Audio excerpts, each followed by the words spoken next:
We are being live streamed, I just see. Yes. Okay, so can I still answer your question? Oh, it's go live right now. So let's start. Okay. Okay. Yeah. So we will start with a Chinese introduction of Uncle. 大家晚上好，欢迎大家来到尼尔马拉空中花园能量管理100天的活动。那今天我们很荣幸的邀请到 Uncle Herbert，他是全球知名的创意总监，曾经任职于国际原子能机构、宾州州立大学和世界500强企业。他称自己是一个世界公民，曾经在6个国家工作生活过。他也是一位音乐家，精通很多的乐器，但是他更强调自己的一个身份是一名冥想者。他练习冥想长达40年，灵性深进是他人生当中非常重要的主题。期待他今天给我们带来的分享。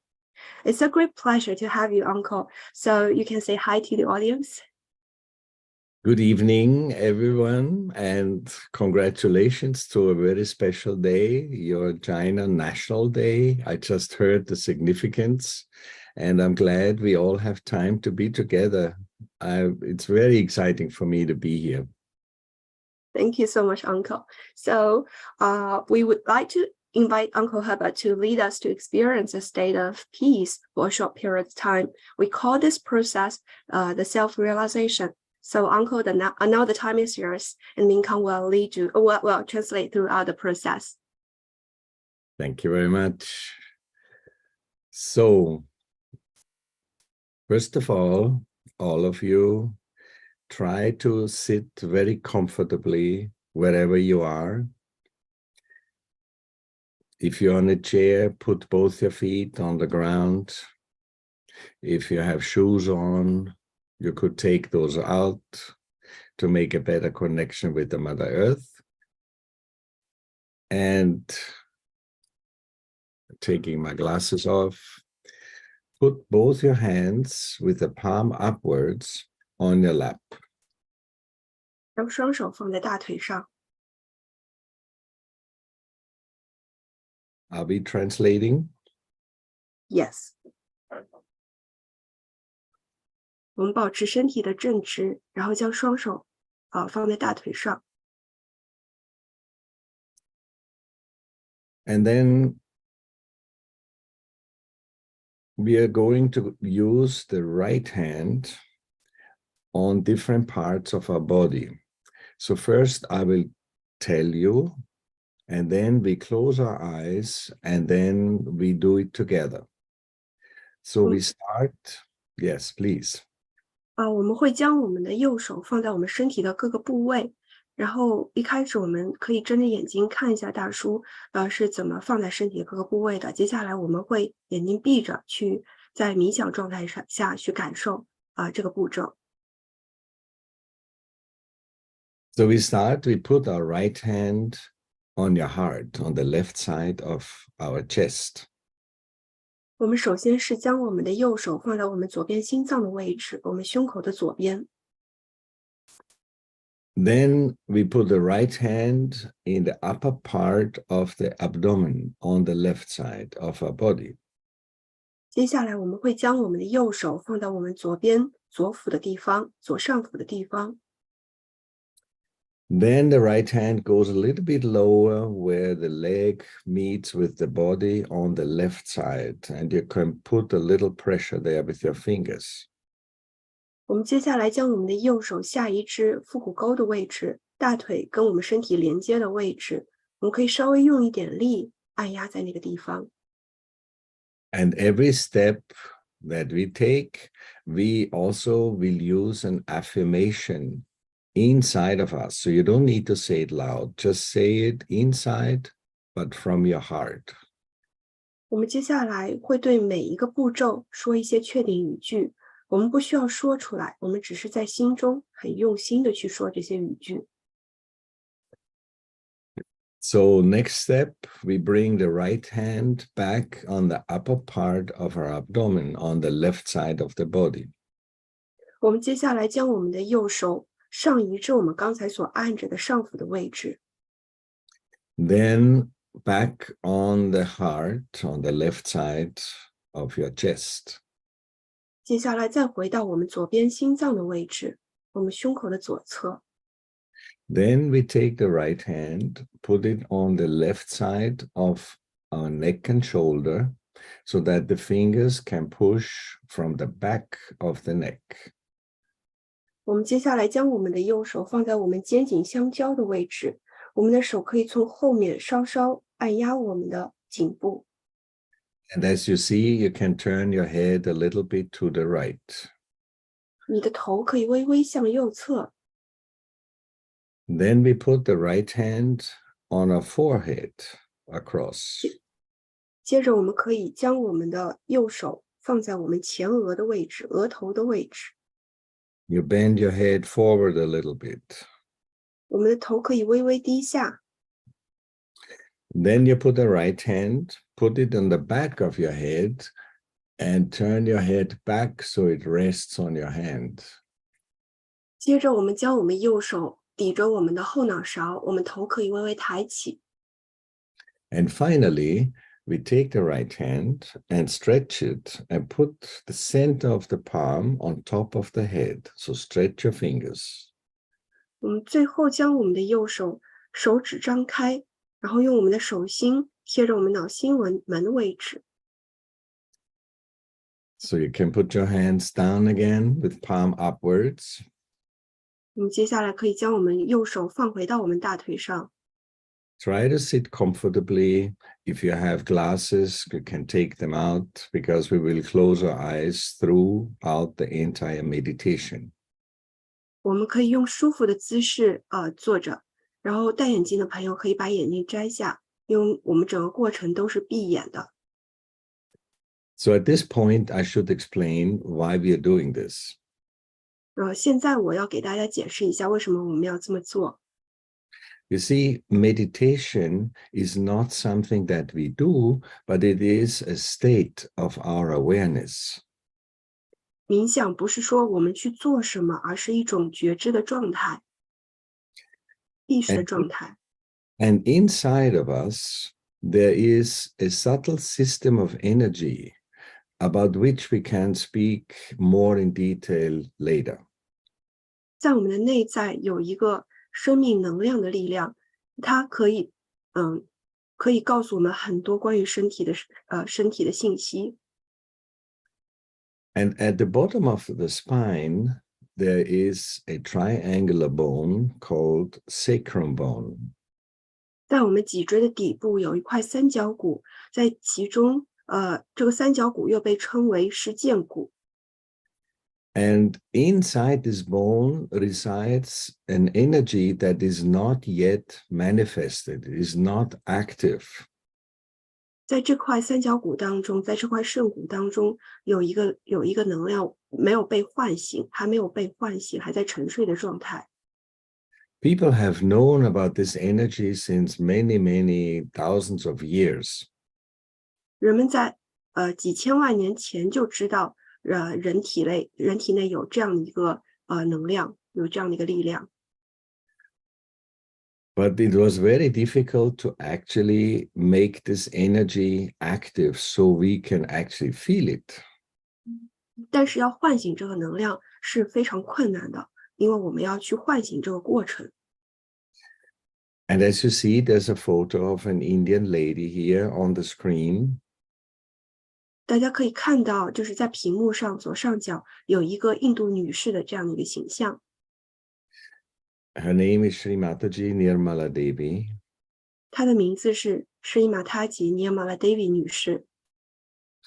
And she has found a way to awaken this energy, and that gives us a physical, tangible experience on our nervous system so we can actually feel it. 这位女士她就是她找到了一种方法来唤醒这个灵量升起这样一个过程，然后她这个过程是具体的可知的，就是确确实实在我们身上发生的。So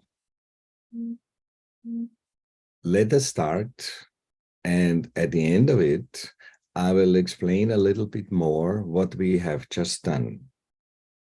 我们接下来会开始这个过程。那在这个结束之后，叔叔会简单介绍一下这个发生了什么。So put your hand on the right side of your chest where your heart is. 我们可以将我们的右手放在我们胸口的位置， The 胸口左侧的位置。 left hand is open, palm upwards on your lap. 左手只是打开放在我们膝盖上， Now close your eyes. 眼睛闭上。 Inside of each one of us, so you don't need to say it loud, just ask a simple question and repeat it a few times. The question is, Mother, am I the spirit? 我们在心中默问这样的语句：母亲，我是否是一个灵？ We are addressing this dormant energy in our sacrum bone with Mother. 我们将这个蜷缩在我们三角骨当中的这样的一个生命能量，我们将其称之为母亲。 And with spirit, we mean the power of life, the energy that makes our body function, everything that we call life. Is this really who we really are, or are we something even beyond that level? 那个我们称之为灵的，是那个成就所有的生命的运作的，这是我们生命的本质。 So, Mother, am I the spirit? 母亲，我是这个灵吗？ Now let us move the right hand lower on the left side of our body to the upper part of our abdomen. 我们接着将我们右手下移至我们上腹部的位置。 Here we say, Mother, am I my own master? 我们在这里问母亲啊，我是我自己的导师吗？ And you can repeat that a few times. 你可以在这里多重复几次。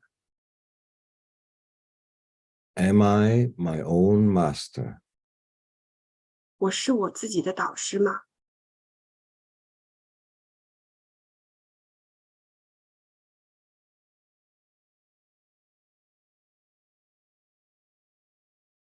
Now let us place the right hand on the lower part of our abdomen on the left side. 我们接着将我们右手放到我们下腹部的位置。 So here is what we call the true knowledge already that exists within us. We are just not yet aware of it. 在这里有着我们身体里边已经本身所知道的一些真正的知识，但是我们没有意识到这些。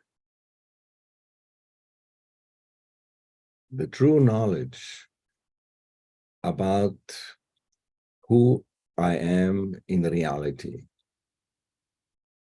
这个真正的知识是关于我们是谁的这样一些实相。 In our freedom, we have to ask for that. It cannot be forced upon us. 我们有这样的自由去问这样的问题，不是说强迫我们去问这样的问题。 So from our heart and with humility, let us say a few times, Mother, please give me the pure knowledge. 我们在心中谦卑的这样请求，母亲啊，请赐予我真正的知识。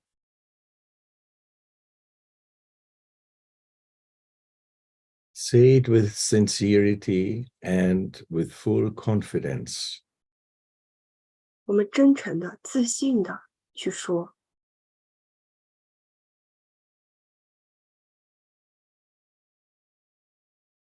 With this question, that potential energy in our sacrum bone is starting to wake up.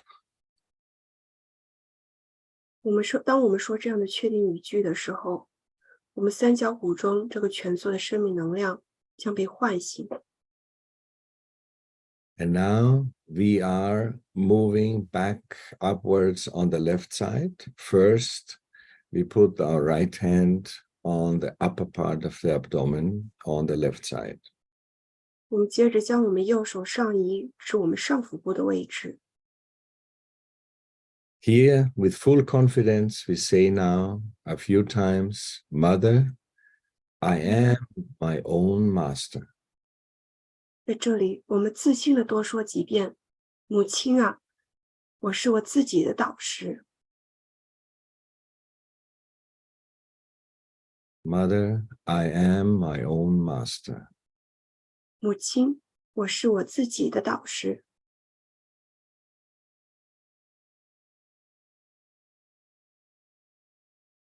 Place your right hand on your heart, on the left side of the chest. 接着将我们右手上移至左边心脏的位置。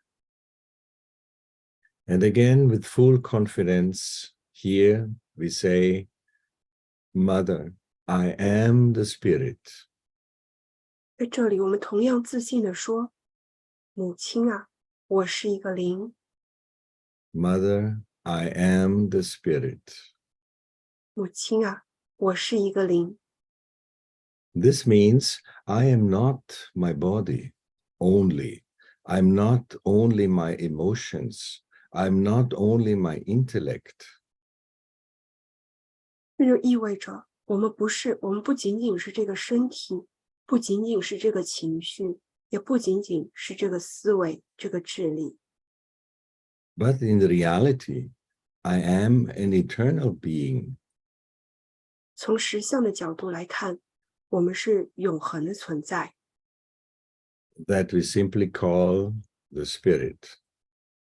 我们简单的称之为灵。 There are other words in many different cultures, and maybe in China you have a special word for that as well. 可能在不同的文化中，可能在中国的文化中，对这个存在有不同的称呼。 Now take your right hand and place it on the corner of your neck and shoulder on the left side so that your fingers can put some pressure from the back on your neck. 我们接着将我们右手上移至左边肩颈相交的位置，我们的手可以从我们的颈后微微施一点力。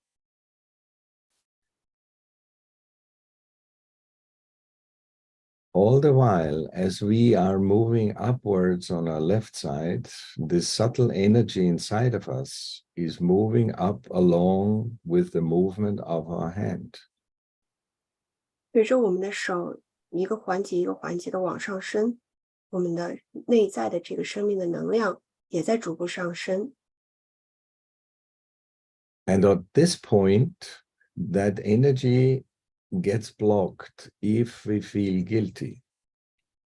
在这个部分，如果我们感到自卑或者内疚的话，我们这个轮穴就会得到堵塞，就会堵塞。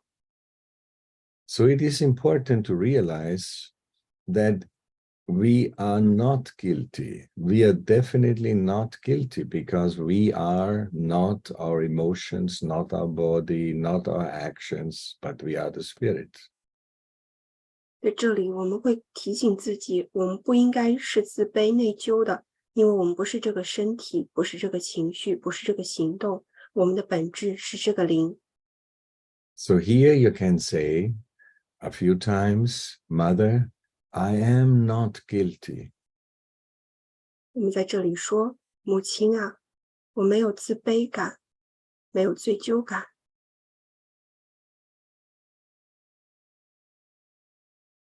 Say it with full confidence. 你在这里充满自信地说。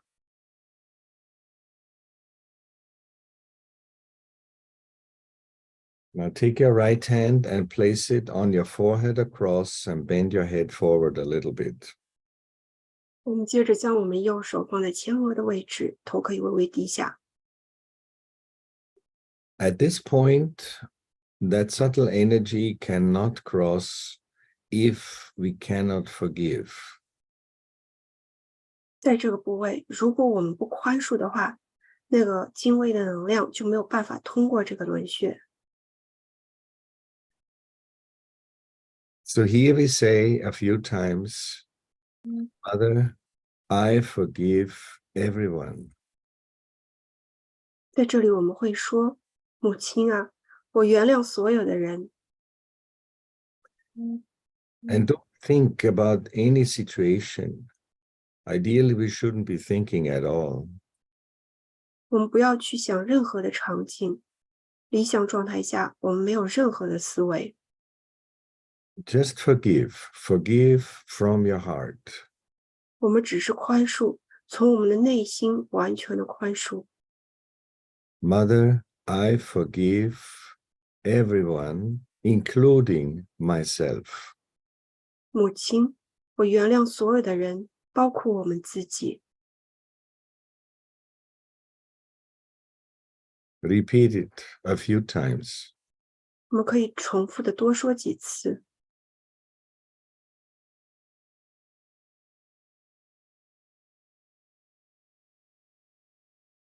Now take the right hand and put it on the back of your head. 我们 Put your 将手放，我们将我们的右手放在我们后枕的位置，头可以微微抬起。So the right hand should be on the back of your head, not on the back of your neck. 我们的右手应该是放在我们头的后部，而不是我们的颈的后部，脖子的后部。Here is the other side of the same energy center within us, and here we have to ask for forgiveness. 这个部位同样也是我们请求宽恕的一个轮穴。So we can say, Mother, if I have done anything wrong against my spirit, knowingly or unknowingly, please forgive me. 我们会在这里说，母亲啊，无论我有意或无意做了任何有违灵体本意的事，请您原谅我们。Please forgive me. 请原谅我。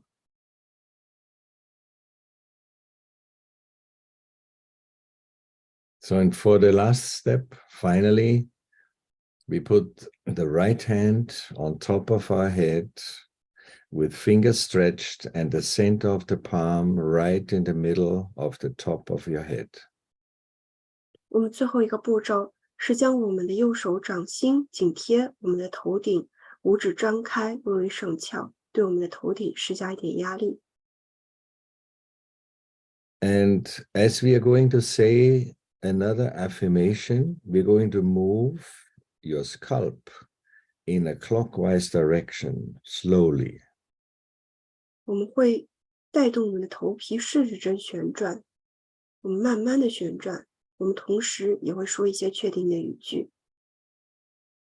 As human beings, we have freedom to choose whatever we want. 作为人类而言，我们有自由，有权利去做任何我们想做的事。So here we have to ask for the state of meditation, the state of self-realization. 在这里，我们会请求去获得冥想的状态，获得真我觉醒的状态。So as you rotating your scalp slowly, you can say, Mother, please give me my self-realization. 随着我们的手带动我们的头皮转圈的同时，我们向母亲祈求她给予我们自我的觉醒。Repeat this affirmation a few times in your heart. 我们可以在心中重复多念几次这个确定的语句。Mother, please give me my self-realization. 母亲，请赐予我们自觉。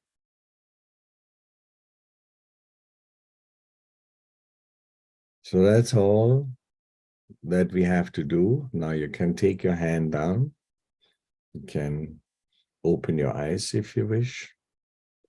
这就是我们所需要做的所有的步骤。我们可以将我们的右手放下，我们也可以把眼睛睁开，如果你想要的话。Now let's take the left hand and put it above our head, a few inches or centimeters above our head. 我们可以将我们的左手举起，大概在我们头顶几英寸的地方，几厘米的地方，我们去感受一下。And you can move your hand a little bit back and forth. 我们可以将我们的左手前后左右去感受一下。And see if you can feel a cool or warm flow of energy coming from your head. 我们去感受我们头顶是否有冒出微热或微凉的气体。If you can feel it, either cool or warm, you can also try a little bit higher, as high as you can feel it. But let's see if you can feel anything.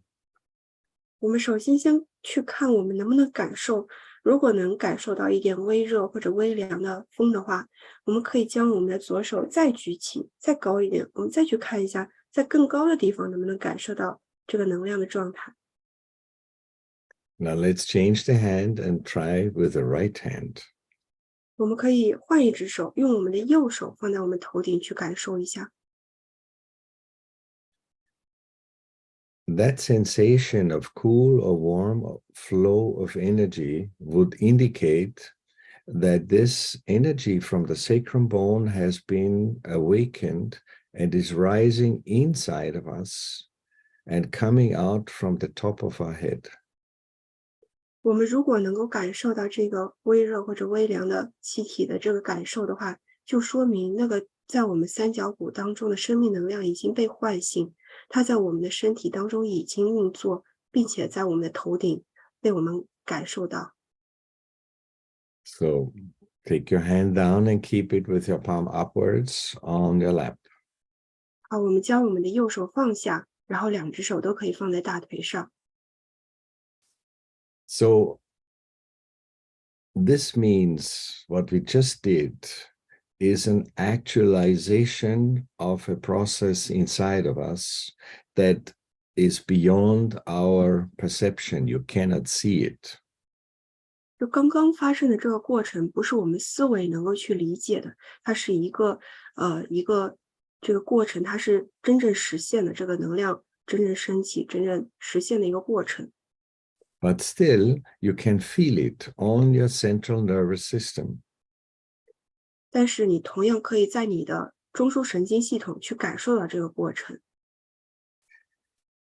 So this process is called self-realization. 这个过程被称为自觉这样的过程。That means we realize who we really are. 它让我们能够知道我们到底是谁。We are not this body alone. We are not just our emotions or intellect, but we are a subtle spiritual being. 我们不是这个身体，也不是这个情绪，也不是这个智力，我们是一个更加精微的这样永恒的存在。And that sensation that you may have felt on your hands as a cool or warm flow of energy and above your head is only possible through this meditation that Sri Mataji has given us. 就这个过程，就是在我们手上或者头顶感受到、知觉到这个微热或微凉的气体的这个感受，也是只有通过这个冥想的方式，我们才能够获得。那这个方式是Sri Mataji教授的、传播的。And one last thing for this meditation here is you can also pay attention if the thoughts in your head have calmed down a little bit, got less, or maybe even stopped. 我们也可以观察这个冥想还给我们带来一个效果，就是我们的思维会慢慢的消退，会甚至会完全的消失。So you may ask, what is meditation? 你可能会问，什么是冥想？ And the simple and short answer is meditation is not something that we do. 很简单的一个回答是，冥想不是我们在做的这样的一个过程。But meditation is a state of our awareness. 冥想是我们意识的一种状态。That means you can go into meditation, but you don't need to do much about it. 那就意味着我们可以很自然的进入这样的一个冥想的状态，但是我们不需要做任何的事情。So that concludes that meditation session. 好，我们现在结束这个冥想的这个环节。Maybe it was your first time that you had a meditation. 也许这是你第一次去体验这个冥想的过程， Or maybe you already practiced meditation before. 或者你之前你已经体验过这个冥想。 I am practicing meditation since a long time, as Yumin already said. 叔叔已经练习这个冥想非常多年了， And it has given me many, many benefits throughout my life. 这个给叔叔的人生带来了非常非常多的益处。 Meditation, you cannot pay for it. It's completely free. It's a natural process. We are born for that. 冥想不是通过，就是不是你付钱就可以获得的，它是一个自然而然的过程。 So that concludes this meditation part of our beautiful meeting together. 好，我们现在这个结束这个冥想的环节，然后会进入下一部分的一个环节的讨论。那接下来我们就会用全英文来进行一个交流。 Back to you, Yumin. All right. Yeah. Okay. So thank you for bringing us such a mood of serenity. So let's move on to the discussion part with you about your experience and stories with regard to your meditation experience. So first question, Uncle, where did you get your first realization? Is there any interesting story behind that? Do you want to translate or should I speak? I told the audience we will conduct in English, like we will communicate in English. Yeah. All right. Yeah. So it was back in 1982 in Austria, in Vienna. That's where I'm from originally. And on September 28th, not many days ago, I had 40 years that I got my self-realization in this meditation that we just did. And Sri Mataji had arrived in Austria for the first visit ever. She was not in Austria before. I should also say that Sri Mataji is a very unique personality because she never asked any money for this awakening of that energy inside of us. And she traveled all around the world in many, many different countries, including China, to tell the people about this opportunity to awaken that energy inside of us and help us to get to that state of meditation. So on September 28 in 1982, I met her in a public program in Austria, and the experience was really very, very profound. I did not know anything about meditation at that point. I always thought in meditation you have to chant some mantras maybe, or make some, create some exercises, but basically I didn't really understand what it means. And then she took us through a similar experience that we just did now in our meditation. And when I put my hand above my head, I could feel a cool breeze. And I thought, well, how is that possible? And then I realized that in my head it was very silent. The thoughts have subsided, and we call this state when you don't think as thoughtless awareness. That means you're very aware, but you don't need to think. So you go beyond your level of thought. And long after Sri Mataji had left the hall, there were like several hundred people there. I was still sitting there. I simply forgot to get up. And because it felt so relaxing, so peaceful, and that feeling was new to me. It was very pleasant. So I right there and then decided I want to learn more about this meditation. And that's how it started. Interesting. So did you set your mind to practice this meditation afterwards, or did you have experienced something?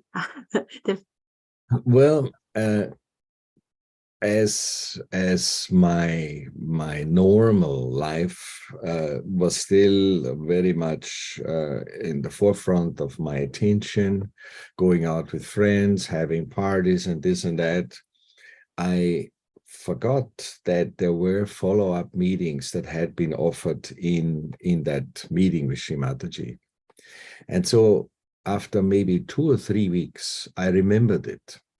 And then I went there, and the people that were helping with these follow-up meetings were very friendly, and they explained why meditation is so important.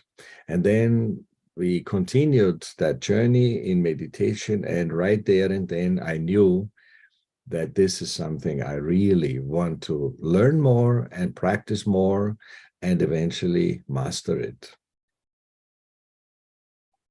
So as you mentioned, it brings a lot of benefit to your life as well. So Uncle Herbert, you have been accompanied Sri Mataji for such a long time. So even especially your experience with her in Beijing in 1995, the Women's Conference. So is there any interesting story you want to share with us as well? Yes, that definitely was a very important moment in my life, and maybe in many other people's lives too.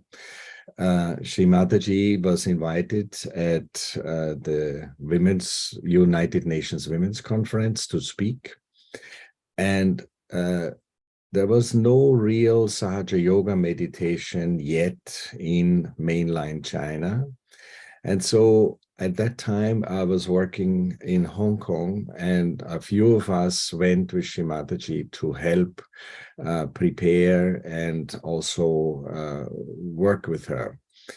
And we organized in the hotel where she was staying a program for people to come and get the same experience that we just went through.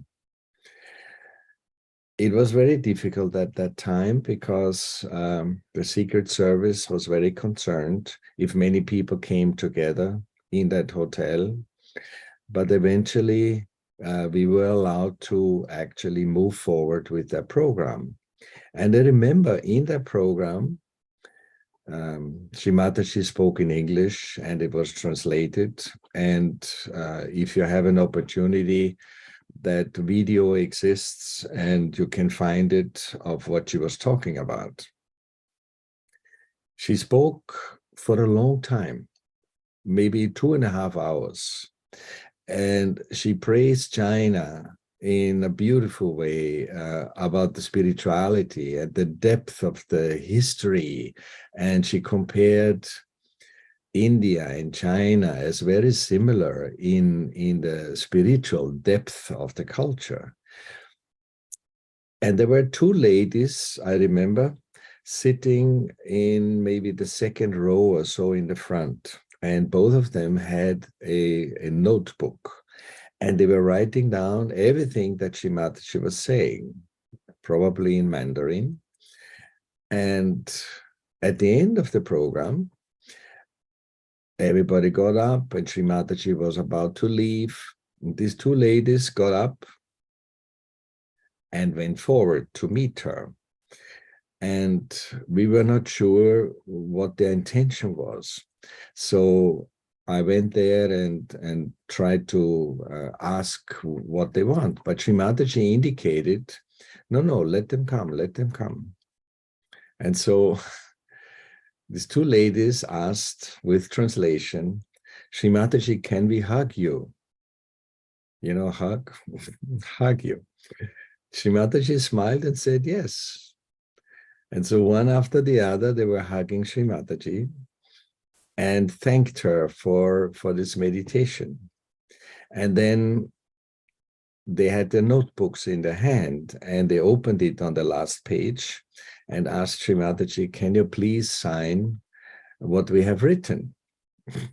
So Sri Mataji was looking at me and she said, it looks like I have become a film star now.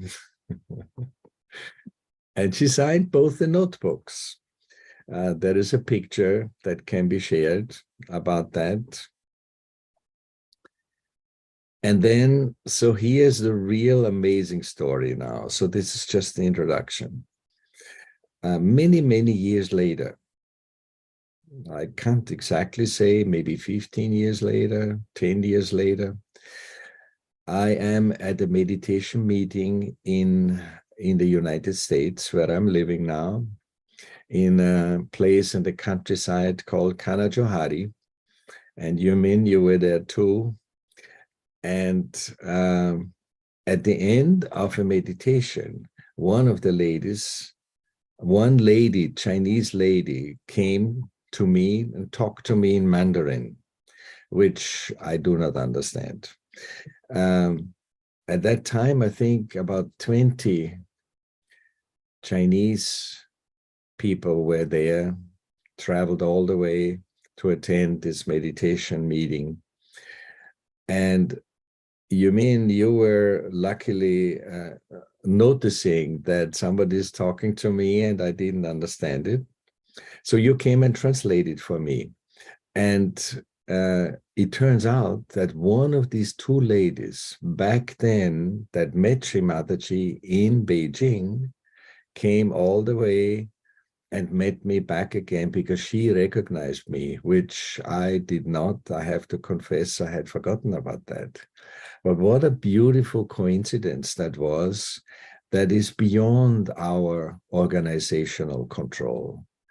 Nobody organized that, it just happened. And that really is the essence of this meditation that we call Sahaja Yoga. It is totally spontaneous. So that's my story. There are many, many more stories that may go beyond the time we have here. Maybe at another point, we can talk some more about this amazing experience back then at the United Nations conference. Wow, such a wonderful and amazing story. And I could still remember some details of the meeting at Kanajohari as well. So I feel like everyone is connected in this kind of meditation and with divine love and love toward each other. So I think that is something that is from Sri Mataji as well as our spiritual guru. So in your later experience with Sri Mataji, as you've been traveling with her in many places, so is there any particular event that impressed you most and you want to share with us? Yeah. Well, yes. Before I came to work in China, I was working in Brazil, in the biggest city of Latin America called Sao Paulo. And Sri Mataji came there for a public program very similar to like she has done in many other countries. And a few of us were in Sao Paulo to help prepare the program. And it was very difficult. The preparation was very, very complicated, and we were not successful to achieve much. We tried to get the television interested to listen to the story of Sri Mataji, newspapers, radio stations. We put posters up that other people ripped down again. I mean, it's a big city of maybe, I don't know, 25 million people. So we were just 4 or 5 people running all over the place all night and trying to get people interested, and nothing worked out.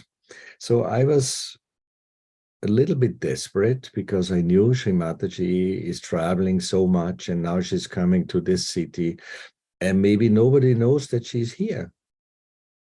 So on the morning when she arrived on the airport, I traveled to the airport, very far away, about 2.5 hours. And when Sri Mataji arrived, she was very happy. She was very joyful. She was talking from the program she had just attended before in a different country. And I just was very hesitant to tell her that we were not successful in telling the people in Sao Paulo that she's coming. So I didn't say anything. I felt a little bit shy, and also, yeah, so it was difficult. And as we arrived at the hotel, everything was prepared, and she could take a rest or take lunch. Everything was there. Instead of that, she said, let's go shopping. And it was a Sunday, like it is today. And in Brazil, on a Sunday, most shops are closed. And I asked Sri Mataji, where would she like to go shopping? And she said, let's go to the center of the city. And I knew that in the center of the city, there are not many shops. It's more an organizational center, you know, where the offices of the government are and things like that. So she said, let's go to the center of the city. So we went in the car, and I was driving. Sunday morning, there was not much traffic on the highways. But as we're getting closer to the center, more and more cars were on the road, and eventually we got stuck in a traffic jam. And so I rolled the window down and asked the person in the other car, what's happening? Was there an accident or something? He said, no, no, no. Don't you know? Today is the day when all the artisan people, so the artists that create beautiful things by hand, they are all from the whole country. They are in the center of the city, and tens of thousands of people will go there. It's a huge event. I didn't know about that. Sri Mataji was sitting next to me in the car, and she was just smiling. So when we went there, I was concerned that where are we going to park? If so many people are there, it's going to be difficult. But right at the entrance to that fair was a parking lot for me, just for one car. So Sri Mataji was getting out of the car. We were 2 or 3 people with her. And of course, in Brazil, they speak a different language. So we had to translate with the vendors.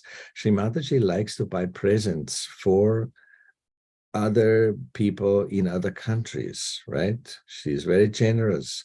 So her next stop in her journey was in Russia. So she bought many jackets and handbags and everything handmade out of leather. So we probably in 1 hour, she bought many, many different things.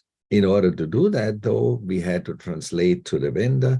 We had to explain to Sri Mataji the change of currency between Brazil and maybe England. And we also had to pay, and we had to carry these things. So it was for us quite an intense hour to go through. And after 1 hour, she said, okay, now it's enough, let's go back. And as we're going back to the car, an ice cream cart, so a little car that sells ice cream, right? Had just parked at the entrance right in front of where our car is. And Sri Mataji said, let's have some ice cream.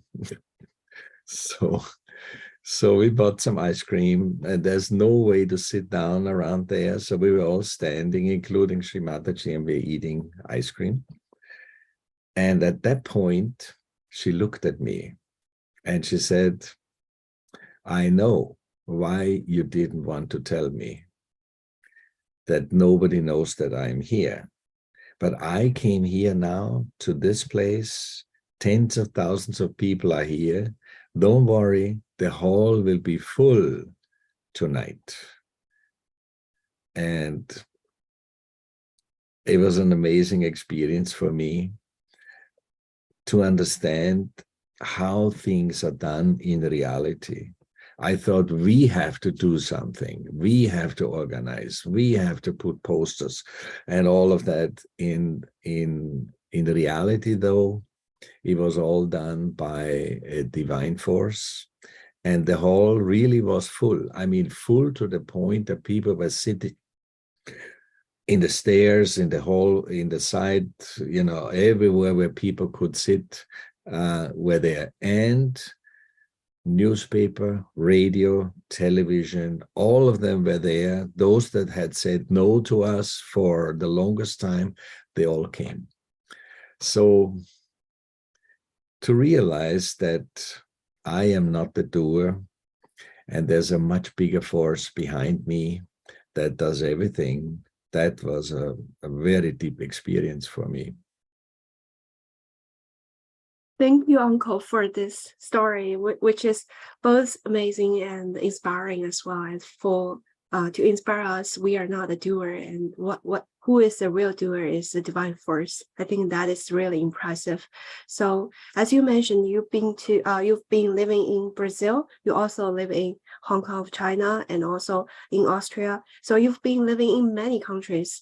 So, what's your impression of seekers and yogis in different places? Are they similar or different?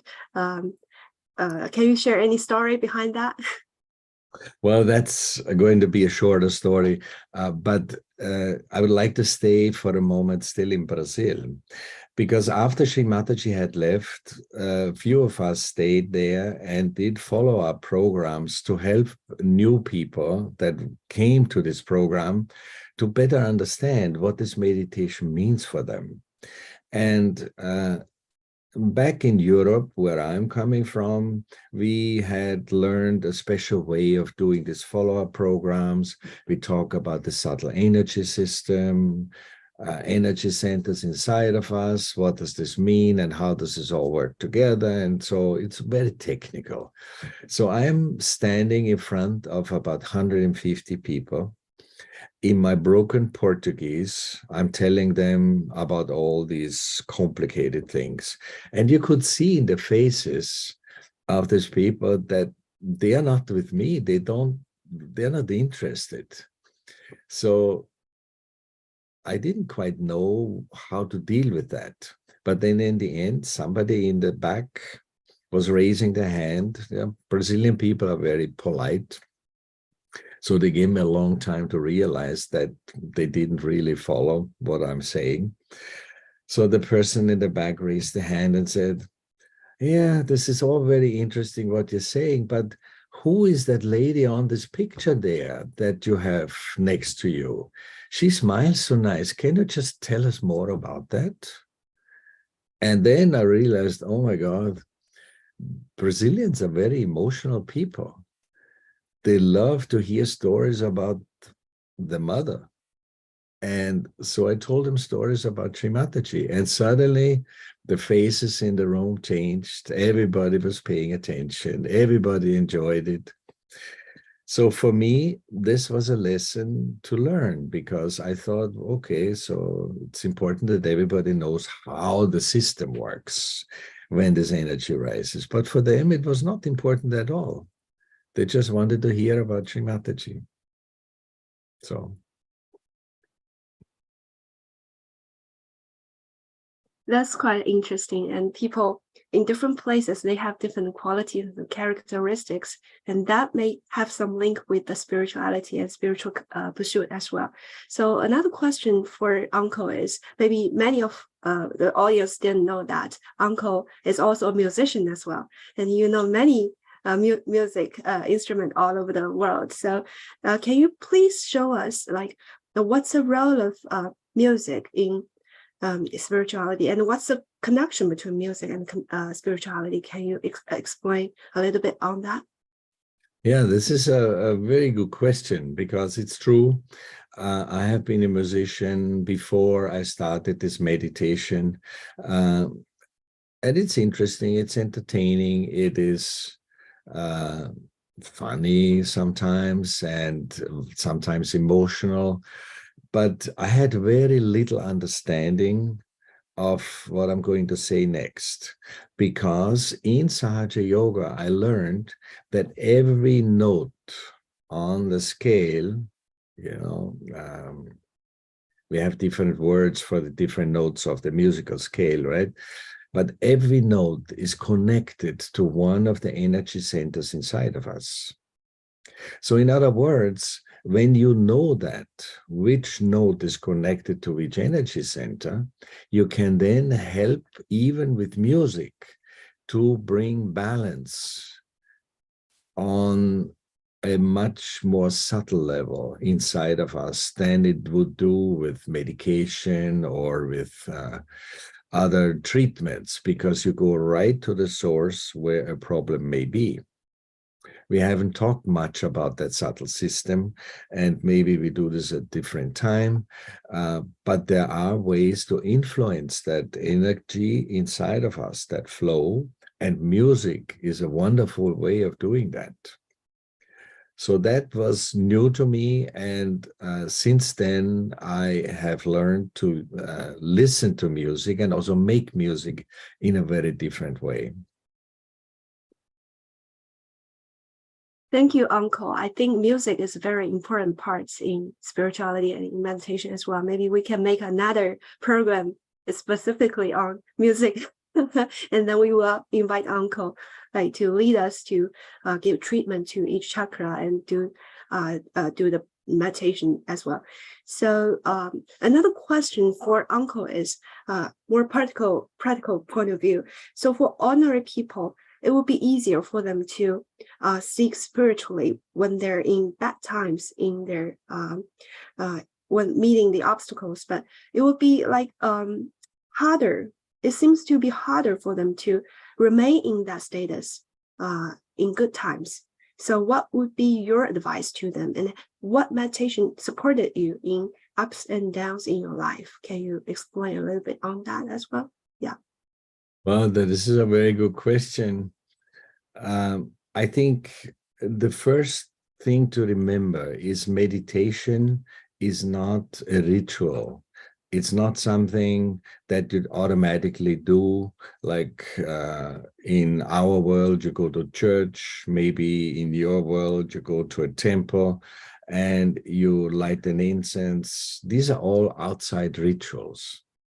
But in Sahaja Yoga, meditation is actually a way to get into that state of meditation.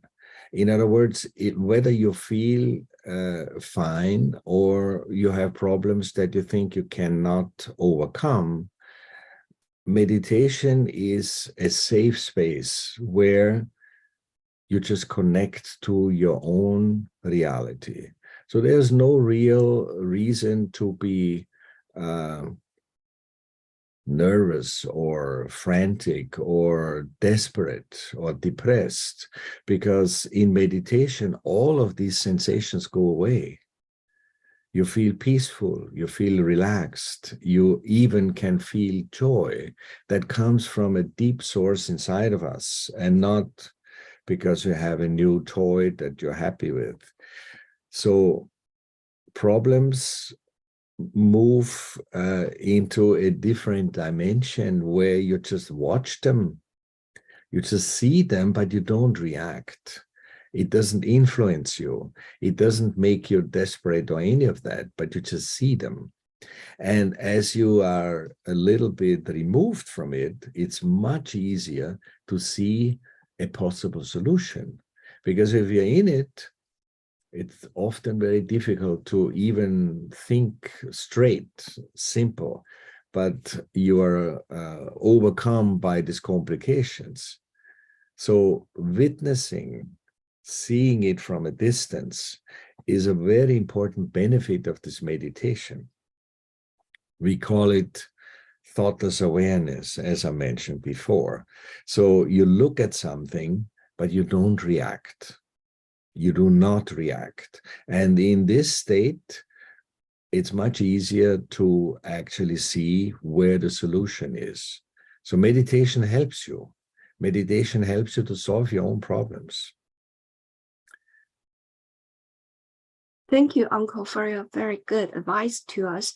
And as we experienced in the first part, the vibration, the so-called cool breeze that coming out of our head and our hands are very, very strict, maybe very new to the people who experience this for the first time.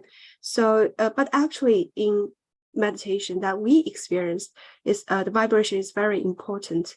So it gives our guidance, help us to know like how what's the problem of our own body. Is there anything go disorder? So but some people are kind of really attached to this kind of vibration, and they feel anxious if they couldn't feel any vibration. So what would be your advice to people like who didn't have strong sensation toward the vibration? How do they clean, and how do they making decisions in secular life? That's a very good question.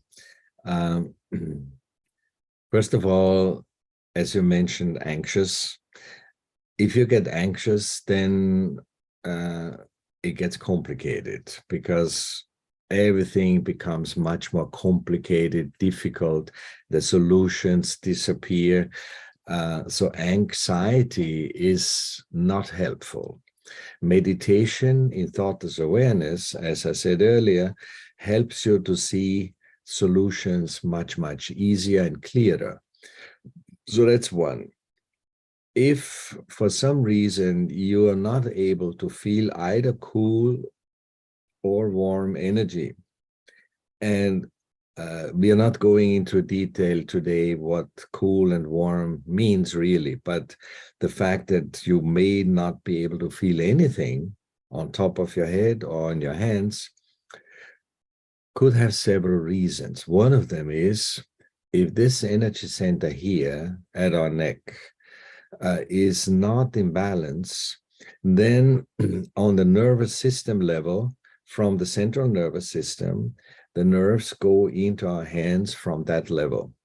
So if this center, energy center, is not balanced, then the sensitivity in our hands is greatly reduced, and you may feel very little or nothing at all. But there are other ways. And that's the beauty of Saja Yoga. There's always another way. One is when you feel your energy, Kundalini, coming out from the top of your head, you are connected to a larger dimension. I didn't say that earlier because I didn't want to make too complicated statements. But the point is, our existence, our individuality gets connected to a larger dimension, very much so like you have maybe a screen in front of you that is plugged into the mains, the electrical plug at the wall. If it's not plugged in, this screen doesn't do anything. But once it's plugged in, it can do things it couldn't do before. And so that meditation is sort of plugging us into a larger dimension, which also means that other people could help me feeling this energy that they may feel, but I cannot feel. So other people can help me to bring all of this into balance. And then once this energy gets into a balanced state, I may be able to feel vibrations. That's number two. And then there's a third one. Feeling vibrations is really, let's say, a beginning of it. Because in the end of the day, you get to a point where you just look at something and you know.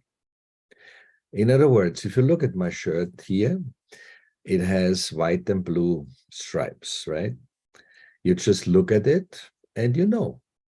We don't need to talk about how did the stripes get there, who made it, who bought the shirt, how much did it cost. All these questions are not relevant. You just look and you know. So eventually you get to a state in your meditation when you just look at something, including yourself, and you know what problems may be there in that person. So you don't always need to use vibrations to figure out what problems are currently there. But if you reach that level where you just look and you know, you don't need vibrations.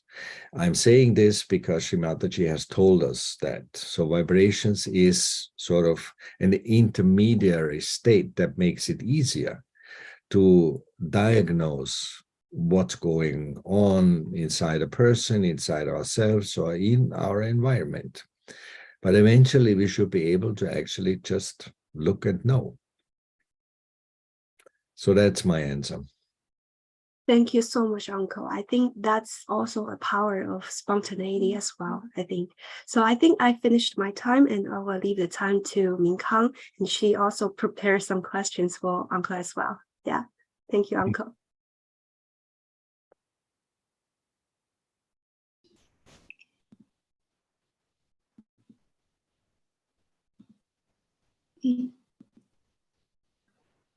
Hello, Uncle. I am Min Kang. Would you please, the host, would you please help me to open my video?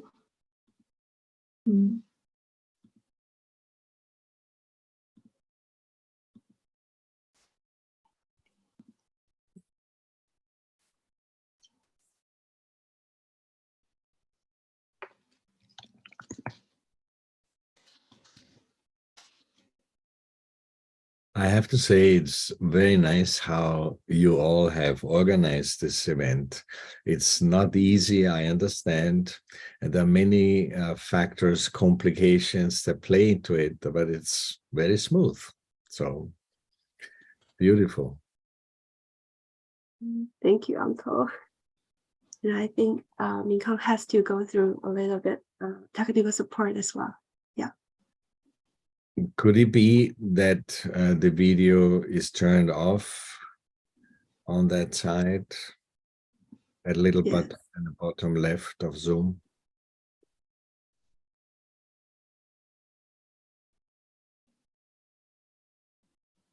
Yuanming, how about you go on with the questions?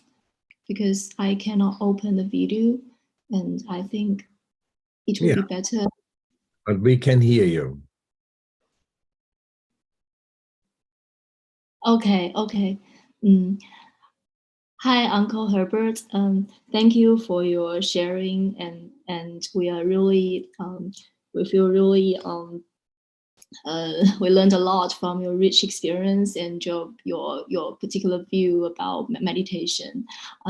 So you just talked about meditation will really shape a person in a great way. So we're wondering, during your 40 years meditation practice, is there any obstacles? What was the most difficult thing for you?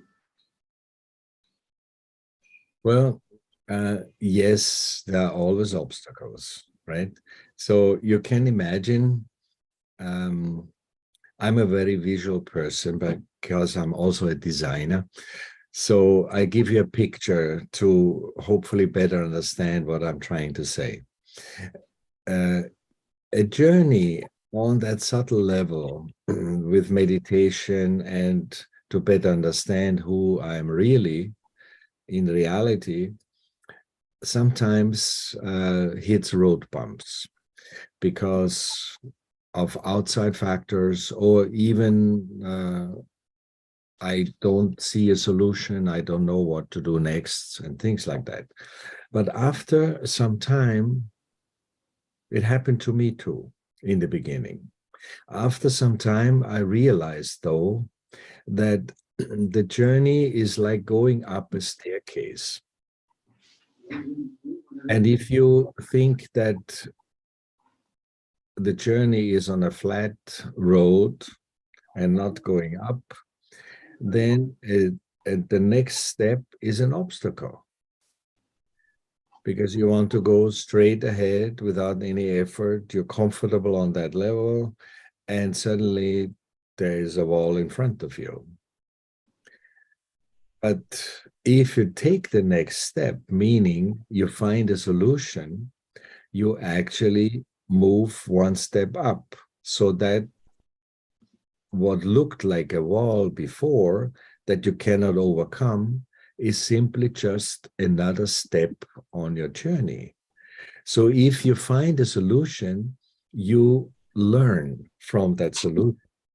In other words, a problem is never just the end of your journey, but it is a test or an invitation to find a solution and learn from it. Every problem has the benefit of learning built into it, if you're willing to learn from it.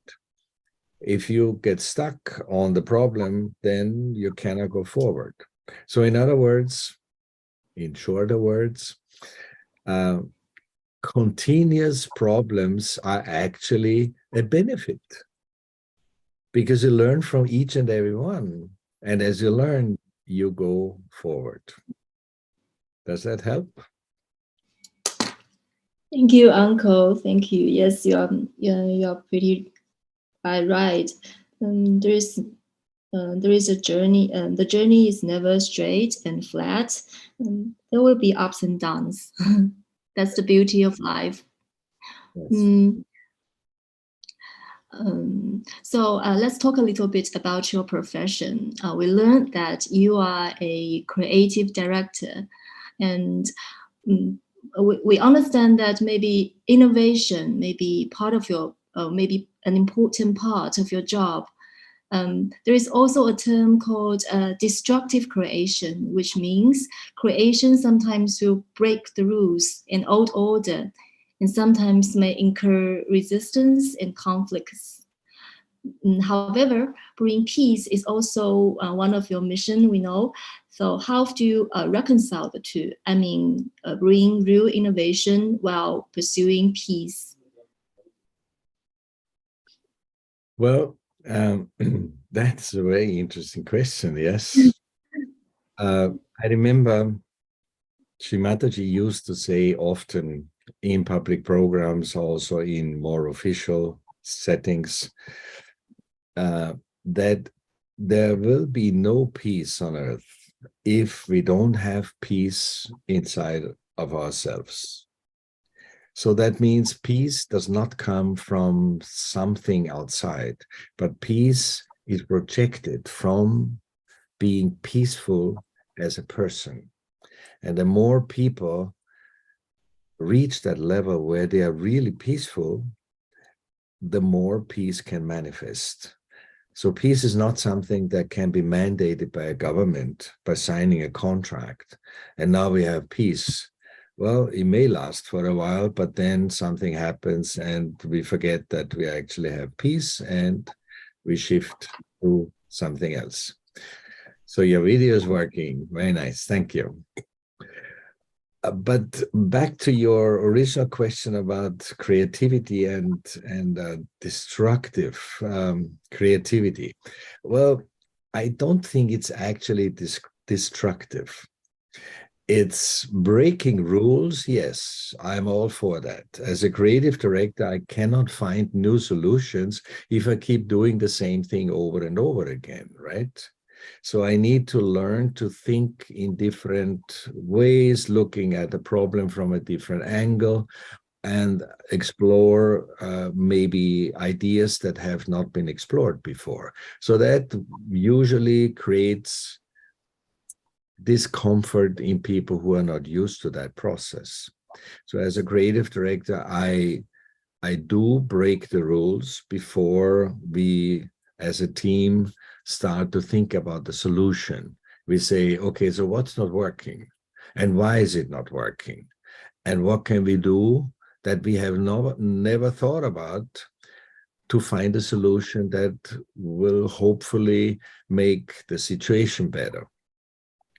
Now, breaking rules is always a difficult situation in a corporate setting, right? Because we have policies and we have procedures and we have rules, and many people are not comfortable to suddenly realize that a solution may be completely beyond our environment. So as a creative director, I had to learn how to help the people to become comfortable. And like in Sahaja Yoga, the best way of doing that is by giving them an experience. In other words, with the team, we develop a solution.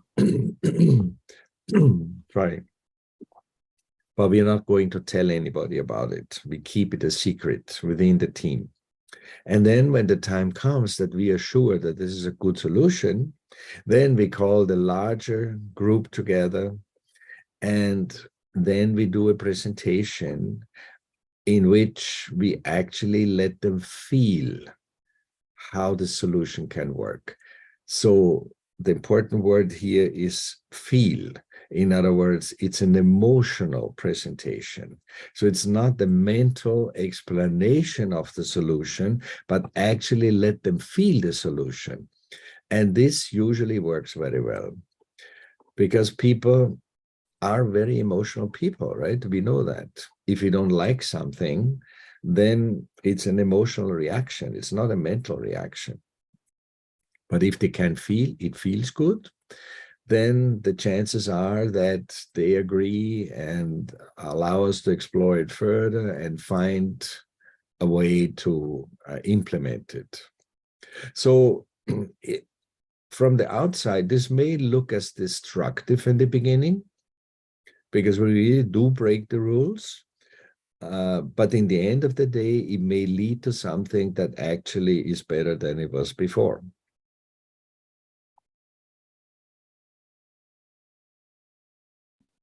So actually, this innovation will finally improve the situation, especially with the help of meditation.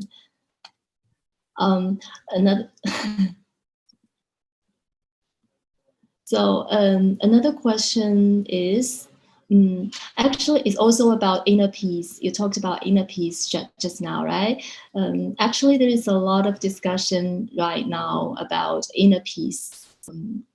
So because people are living a really fast-paced life, and it really takes us a lot of efforts to slow down. So what's your advice, what we could do to achieve and contribute to the cause of peace in our daily practice? Well, the answer simply is learn how to meditate, because then peace will happen automatically inside of you. And once you are peaceful, then you radiate this peace into your environment. And the more people meditate, the more peaceful a society will become. In my view and experience, there's no other solution for peace than inner transformation. Mm-hmm. Uncle, you always have a very good sense of big cycles. I heard from Yueming that you predicted the internet will be an important trend when it was not that popular in the past. You also mentioned, as humankind, we are evolving from intellectual being to spiritual being. So is there any connections between the two? Which is the evolution of human being and the evolution of the big cycle. Is it becoming increasingly difficult to seek inner peace? Wow, this is a very interesting question. Yes, there is a connection because evolution is a continuous process. We know that, right? We as human beings, or before human beings, there were other beings, animals or plants. It's an evolution that never stops. We live in a very short period as human beings. So for us to see the bigger picture, how the flow of life happens, is often difficult to perceive. Maybe if you're lucky, we are 80 or 90 years and for our life, but that in the bigger scheme of things is really not much. I mean, we're talking about millions of years when dinosaurs were walking on this earth. Millions of years. As human beings, we cannot relate to that. So the other part is we live in a very special time right now. It's a time of transition, where we as human beings used to be very aware that we exist.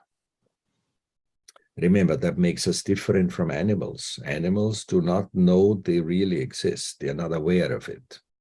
They exist, but they're not aware of it. We human beings have that understanding that we do exist as individuals and as a collective species of humans. But right now, the evolution is yet in another big change towards spirituality. And that's where this connection that you mentioned comes in. Because if you think about your grandparents or maybe your grandparents, if you would explain to them what we're doing right now, they wouldn't understand. Somebody from United States is talking to you in China using a computer and the internet. That was not something that people knew about it, right? So everything happens in order towards making this transition possible. And even the meditation that we're talking about today is part of that, because that raising of that inner energy that we just all did together at the beginning was not that simple before that. I remember Sri Mataji saying that maybe once in a lifetime, one person would reach that level of feeling that cool breeze above the head. And now I have seen tens of thousands of people at once having this experience. This has never happened before. So there is this transition from the self-aware human being. In Latin, it's called Homo sapiens, meaning I know I exist, to Homo spiritualis, meaning a spiritual human being, which means that experience that I am not my body, I'm not my emotions, I'm not my intellect, I'm not my PhD if I have one, but I'm a spiritual being. And as I said, I'm also a designer, so I'm thinking visually. Think about like this. The Mother Earth is a living being, and it nourishes us, it supports us, it protects us. Right now we have a thunderstorm outside. I don't know if you hear the rumbling. And in the clouds of the rain, so the water has evaporated, the water now is in clouds, and then it starts raining. Water drops fall from the cloud towards, let's see, the sea. And in the time when the drops fall, they have an individual quality. They have a size, they have a weight, and all kinds of things are inside a water drop that I am not aware of. I'm not a scientist, right? but they have a limitation, they have a form. So if the water drop could become aware that they exist, they would not be at the level of a human being. We know we exist. But then the drop falls into the ocean. At that moment, the drop loses only one thing, and that's not what's inside the drop. It's the limitations that get lost. So the drop becomes the ocean, becomes one with the ocean. And that is what this whole transition is all about for us human beings, to become one with a much larger dimension through the connection of our meditation. And that larger dimension you could call collective consciousness or any other words, but it is where we are all connected to. Wow, thank you, Uncle. Thank you for the beautiful explanation. And yes, we as human, you really offered a really big picture about this evolution process of human being. We've already evolved from evolved that more evolved than other animals since we know our existence. But still, there is a long way to go. We have to realize that we are just this one job of the ocean, and to get this conscious, collective consciousness. Thank you for your beautiful explanation. And another question goes like, nowadays, everyone is sort of overwhelmed by tons of informations, and actually sometimes our perceptions and identities are kind of shaped by this informative world. How to find oneself, what to believe, and how to formulate the sense of discretion without being constructed by the outside world. Is this effort important and meaningful to maintain an internal value system? Well, that's a very deep question. And I guess many people are confronted with this, especially people that we call seekers of truth, seekers of who am I really. And in a way, the only solution that I have found is the state, being in that state of meditation, as we said earlier, because the peace comes from within. I cannot make you peaceful by talking to you, but only a transformation, an inner transformation, will make you peaceful. You don't pretend to be peaceful, right? Sorry, I'm talking too much. So that's one thing. And in a way, the other thing that comes from being peaceful is not to react. So if there is a problem, a situation, an accident, whatever it may be, to just look at that and make sure you are in that state of meditation.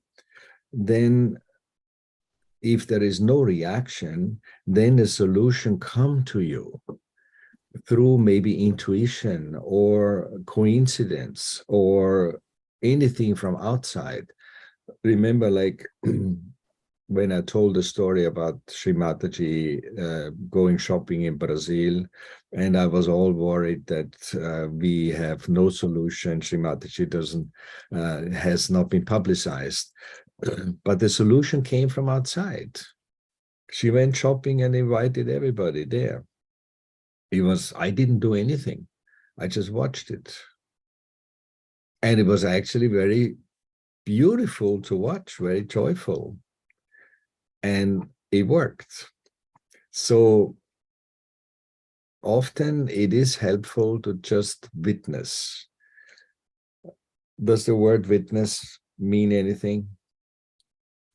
Because you just watch and solutions can come from around you. We talked about collective consciousness. All solutions are in there. But if I am closed here because I am the doer and I'm going to find a solution for this, then I limit myself. So meditation is the solution.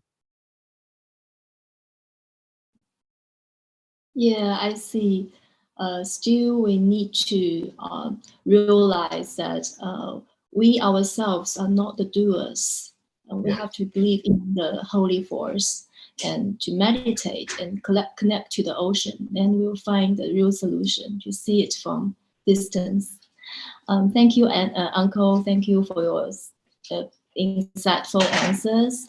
And my part has thank you for insight answers about the course, and it's really enlightening. So now let's switch back to Yueming, and she will have a deeper discussion with you. Thank you, Thank you. Uncle. Nice meeting you. Very nice.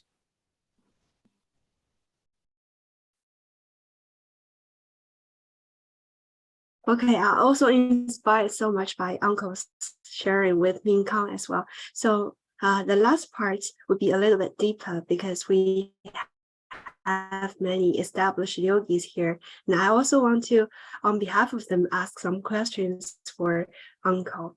And the first question is, Uncle, do you have any doubtful moment in your spiritual journey? So how do you dispel this kind of doubts? So any specific story to tell us about how to maintain the state of spirits and dispel the doubts? Well, that's an interesting question. In the beginning, when I started Saja Yoga, my journey, I didn't have any doubts. So I couldn't really relate. I'm sorry, we need to cut this. I just need a cough drop. My throat is tickling. I don't want to start coughing. Right. So I learned with the other people that joined the journey at that time 40 years ago that people actually can have doubts. And I found this interesting because I didn't have any doubts, so I couldn't relate to that. So I asked him, so how does this feel when you have doubts? And they told different answers. Everyone has different way of dealing with it. But still, it didn't relate to me. Later on, though, I got to experience not doubts, but problems. Problems in life, problems at work, problems with emotions, problems with my own imbalance. You know, when you are very passionate about something at work and you want to push this through, meaning you use your ego, and then they get into troubles because the other people don't like to be treated that way. So I realized that I need to pay more attention, to use what we call introspection, to see how am I actually projecting myself to other people. And as I said earlier, on that journey, it's like going up a staircase. And every problem in front of us, if we just look at the problem, then it looks like a wall. Sorry. It looks like a wall that we cannot overcome. But then a little bit above that is the next step. So overcoming literally means to go higher in my awareness or deeper in my experience. So the problem becomes a stepping stone to move myself forward in my journey of spirituality. So in a way, the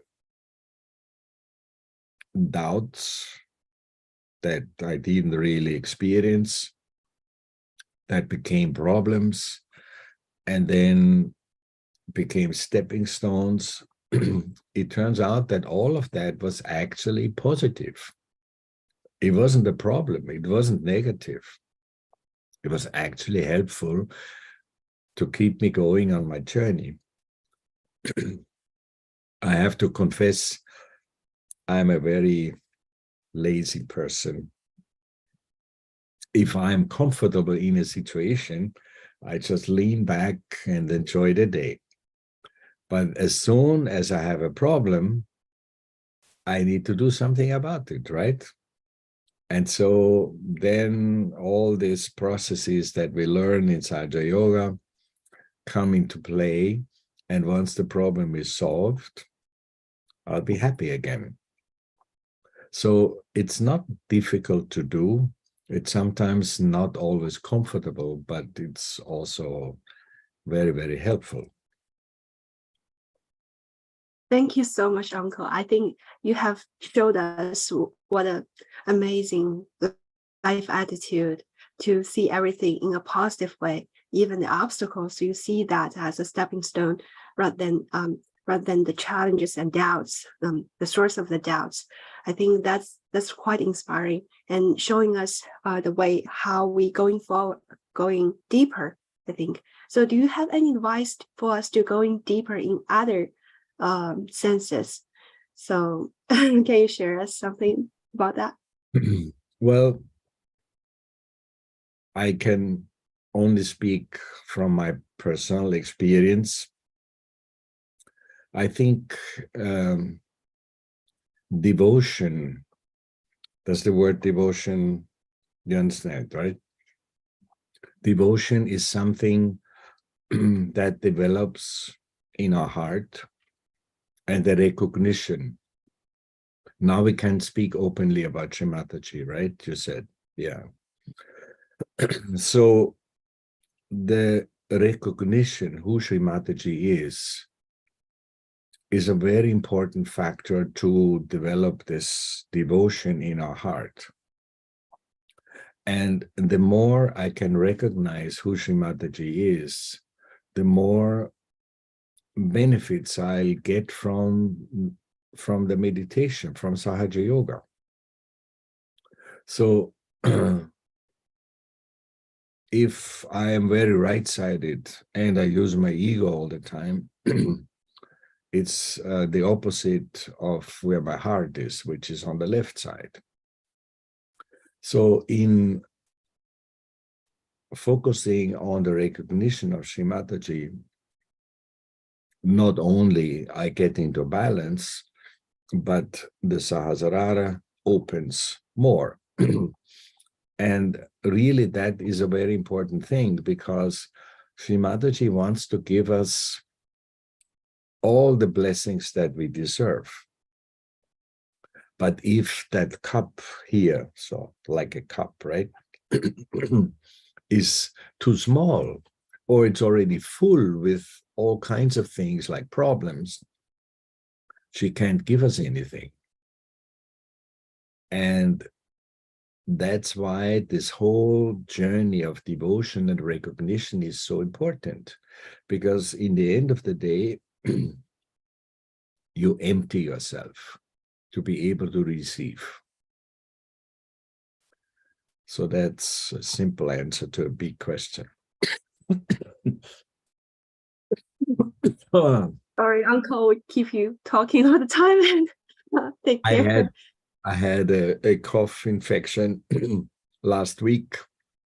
Oh my God. It's not yet fully finished. You can cut that part. So you mentioned about it's important to empty ourselves. So for one thing is to receiving, and for another is to being the instrument of divine power as well. So you also mentioned devotion is very important, but sometimes people become fanatic. So Uncle, can you please advise us how to differentiate between the two and how to prevent us from devotion to the fanatism? Well, as I said, devotion is coming from the heart, from the left side, from emotions. Fanaticism comes from the ego, from the right side. It actually is easier if you're right-sided to come to the center than it is when you're left-sided to come to the center. Because when you're left-sided, you are very comfortable in doing nothing, doing nothing. And so to motivate a person that is more on the left side to do something, to get out of the left side, is often difficult. But if you're right-sided, you just stop doing what you're doing. I apologize. It's tickling. Give me a moment.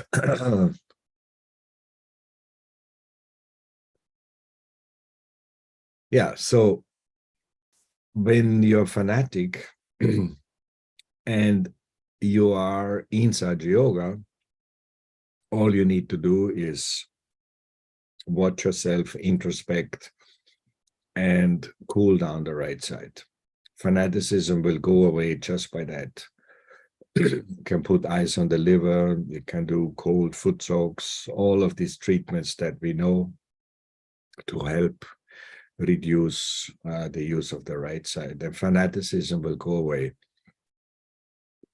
If you're left-sided, usually it's easier to work together with other Sahaja yogis who can help work on your vibrations, and that way a sort of a first step of doing something about it can be triggered, because often people don't want to move if they're very left-sided.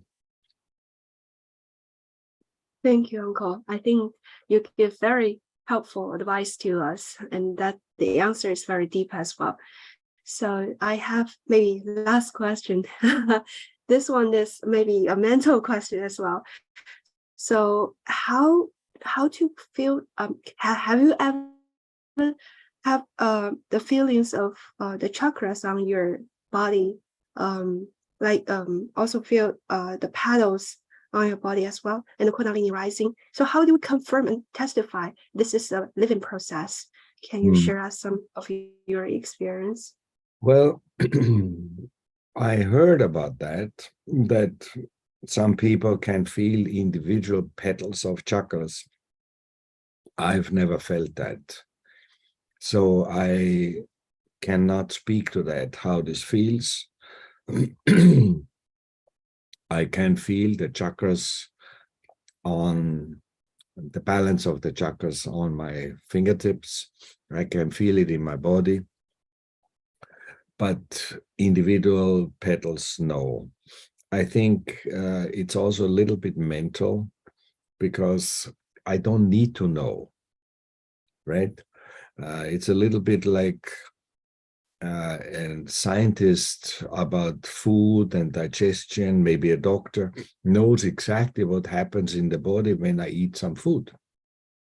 And they can then fix different things that may not be working properly.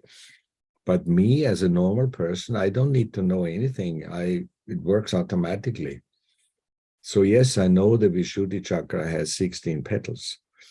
And I may be able to read somewhere in a book what are the qualities of these 16 petals. But which one is making me cough right now, I'm not aware of that. But I am aware of it. I can give it a bandhan, and it gets better. And that's all I need to know. So it becomes very simple if we don't overthink things. It's a quality of Sri Ganesha, right? Yes, very important. So overthinking also creates a problem as well. So for example, when we learning about the deities, the connection between the chakras and deities, we always think what's the connection between the two and how deity related to our spiritual ascent. So it becomes a mental process. Yeah, I think we just let everything happen spontaneously. Yeah. Very good. Yeah. Thank you so much, Uncle, for your very helpful and inspiring advices and experience sharing us so much. And I think I enjoyed the night pretty much. And we also have some audience in the Zoom meeting room as well. And a brother called Liu Hao. Maybe he has some questions for you as well. Yeah. Yeah. 然后大哥想要问一下吗？想要参与一下吗？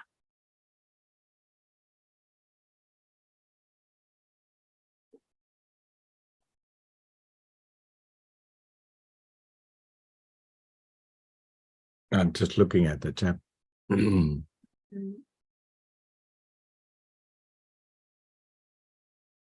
Oh, Are you asking me a question from the chat now? No. He cannot turn on his mic. 刘浩大哥，你现在应该可以了，我把你设成联系主持人了。对，你可以打开视频，可以打开视频。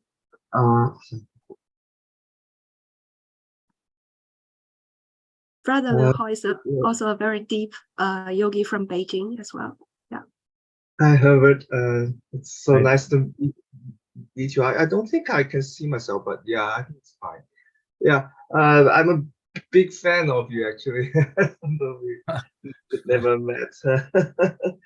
Today I translated your TED Talk a few years ago.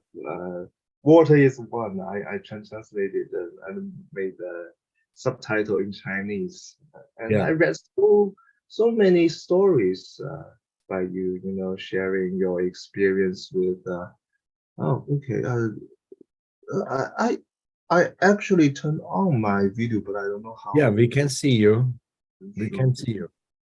Okay, I can't show. I can't see myself. Yeah, it's okay. Yeah. Yeah, you share so many stories about Srimadaji and even about Gregua. Yeah, I think I read them all, so I know a lot about you. Thank you.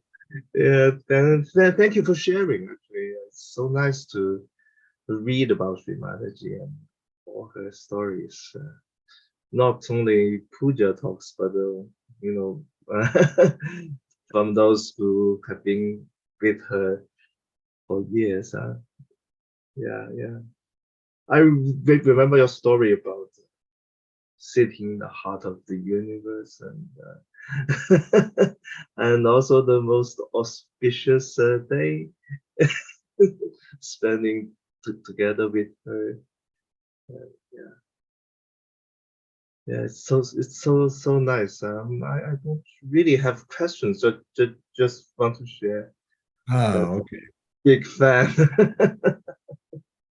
Thank you. Yeah, I have to watch my ego when I'm listening to you. So how is your TED Talk now, and do you have any plan to expand to China or something like that? I know it's a big network. Yeah. This is difficult to say.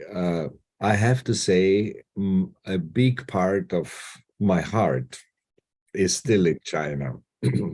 It's a wonderful country, beautiful people, and now that Sahaja Yoga is growing so fast, it's very exciting. But what happens tomorrow, I don't know. I'm here in the United States right now, and something may happen or not. I am not in control of that. So maybe we'll meet somewhere one day, right? That's quite possible. But I cannot predict it, right? Yeah, it's interesting how things move so fast, and I remember in 2005 when we started Saji Yoga in Beijing, that reporter who met Srimadaji in 1995, she actually came to us. She said, I've been waiting for you for 10 years, from Yes. 1995 to 2005. Yeah. And we actually, the first batch of yogis in Beijing, I think they had to go to Hong Kong to learn about Saji Yoga. So yeah, it's all connected. Yes, yes. Yeah. I met the other day. I met Pavan from Australia. Yes, yes. He I told know me him well. yeah, he told me it's really difficult when they started Saji Yoga in Hong Kong. They even they did a lot of candle treatments in the collective, and all the walls are black. So Yeah, you were among them, right? I remember that story. Yeah. Yeah, yeah. And he told me when they were out putting out posters, they felt that they can't walk. They couldn't walk. Something is holding them back or something like that. That was amazing.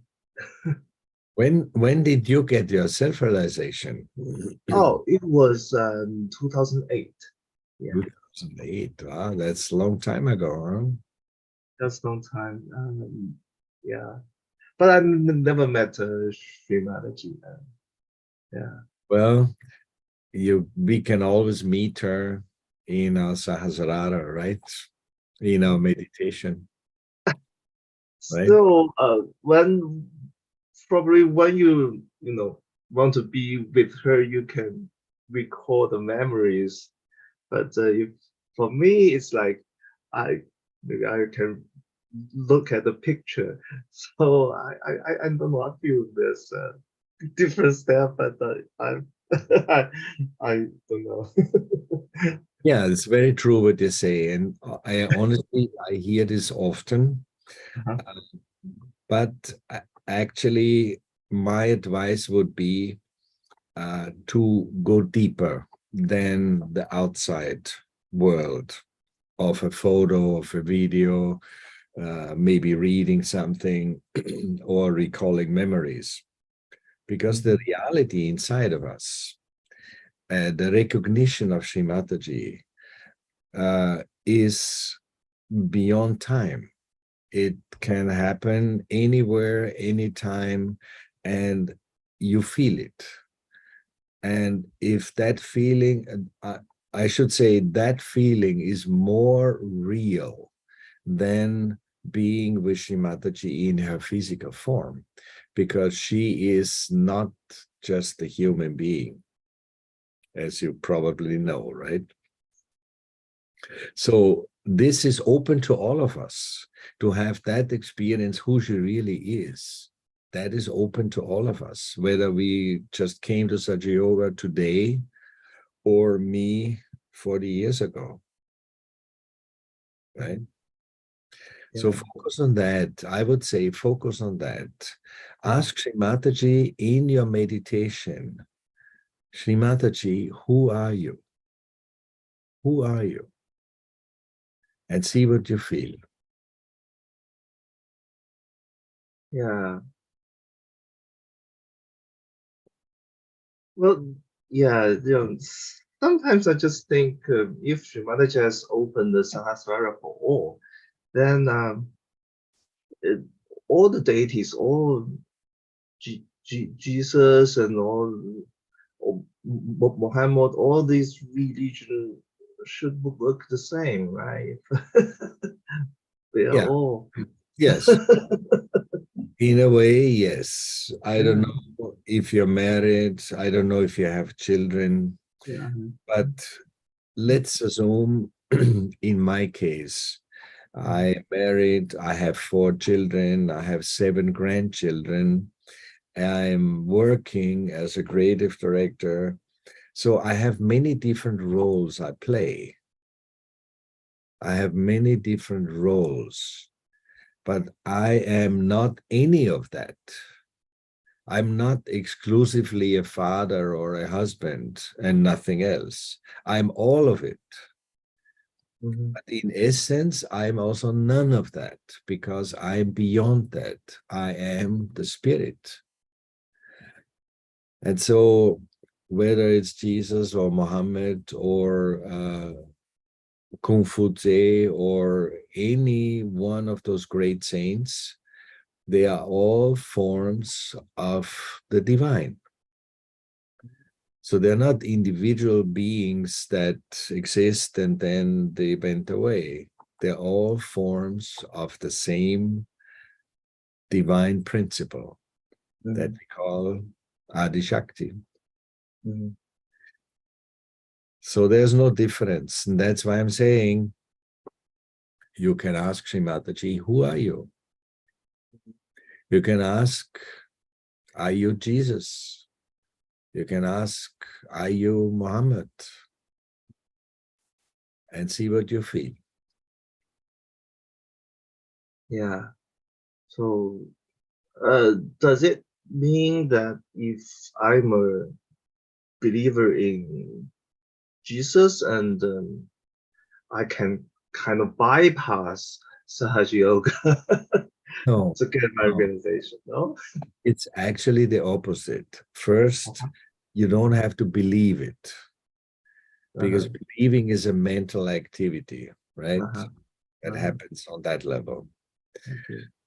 But if you feel it on your nervous system, that Sri Mataji is Muhammad or Jesus or Ganesha or any of that, then it's one of these manifestations of the divine along the path of the evolution.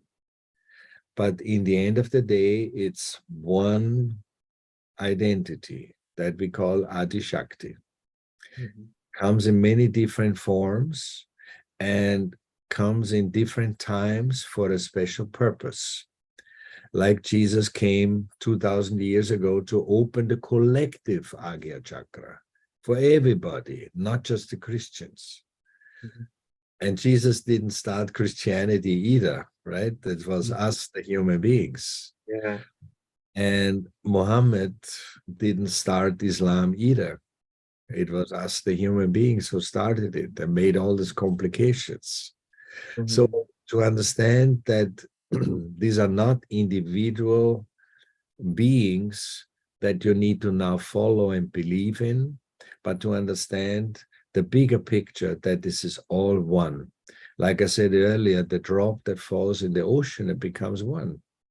There's no difference between anything. It's all just one ocean of consciousness. Yeah. Is that helpful? Sometimes I wonder, they all leave a religion after them. Do you think Sahaja Yoga will be a religion, or how do you feel? I did not understand your question. No,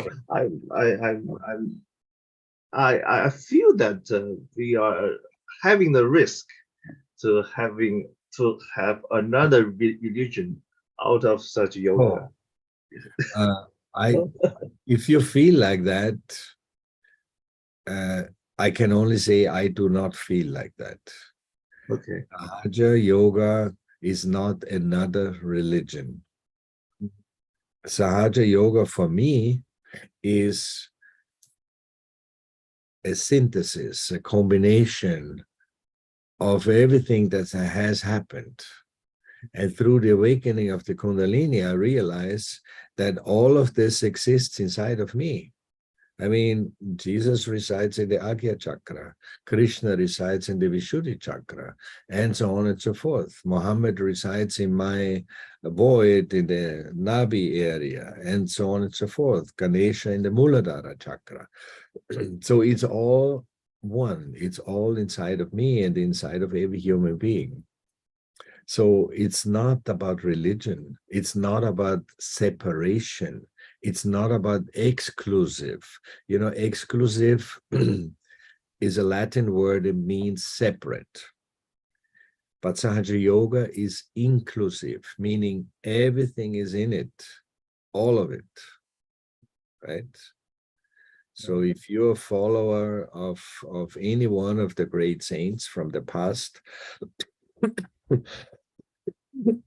sorry, then that's fine. There's nothing wrong with that. But there's a bigger picture.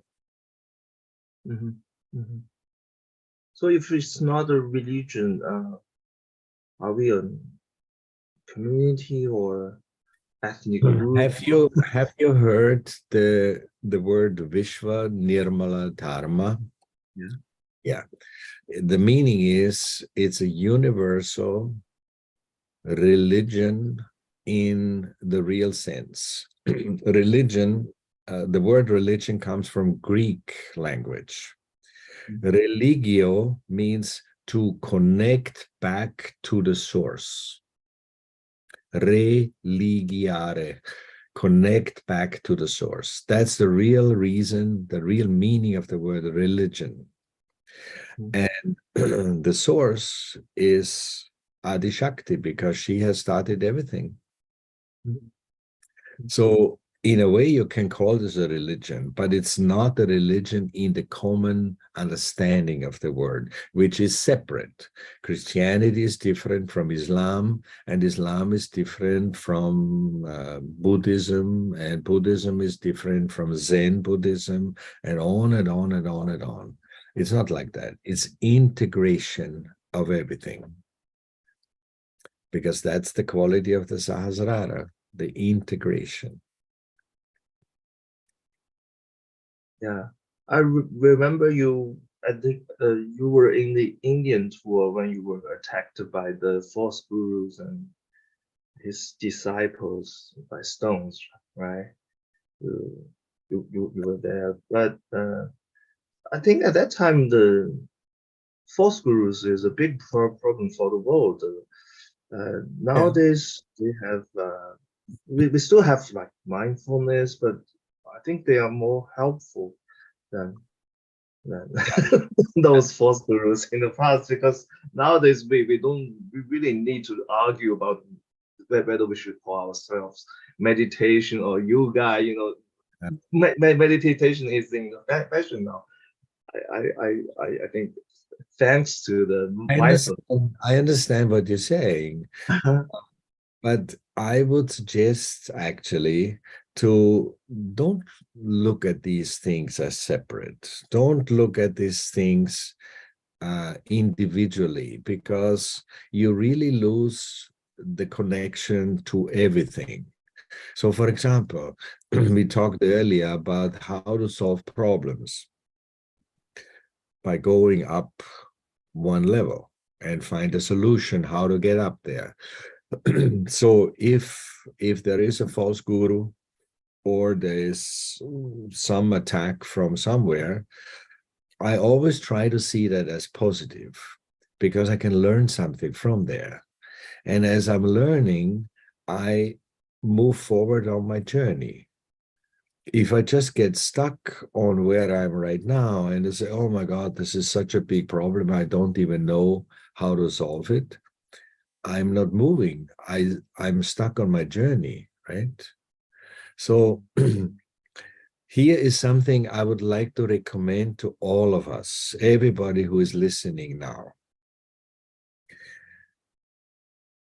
When I face a problem or a whole summary of problems that are just too big to even start thinking about it, leave alone, find a solution, what I usually do is, in my meditation, at the end of the meditation, I say to Sri Mataji, I surrender all my problems at your lotus feet, because you are Adi Shakti. You can do anything. You can create problems for me to teach me something, and you can remove problems for me to move forward in my journey. So as I can't find a solution for this problem that I currently face, I surrender it to you. Please solve it for me. Try that. I tried it many times and I had amazing experiences along the way. Yeah, I remember Gregoire was talking about this from A to B. Now you can from A to C, then to B. Or from A to C to T. Higher to E. Another, as we're talking about this, I also can give you another picture of, let's say you have a problem with one specific person. And it could even be a Sahaja Yogi sometimes, right? And so now you think of a triangle. There's A, there's B, and up here is C, okay? If these two people try to find a solution of their problem, there will be a winner and a loser most of the time. Because if I am very strong in my argument, then this one eventually will surrender and say, okay, all right, okay, you're right, I'm wrong, and that's the end. But it's not the solution. If instead both of us are focusing to reaching C, now see what happens. We come closer and closer, and then we become one at that point. So you don't need to discuss. You don't need to have an argument. You don't need to win.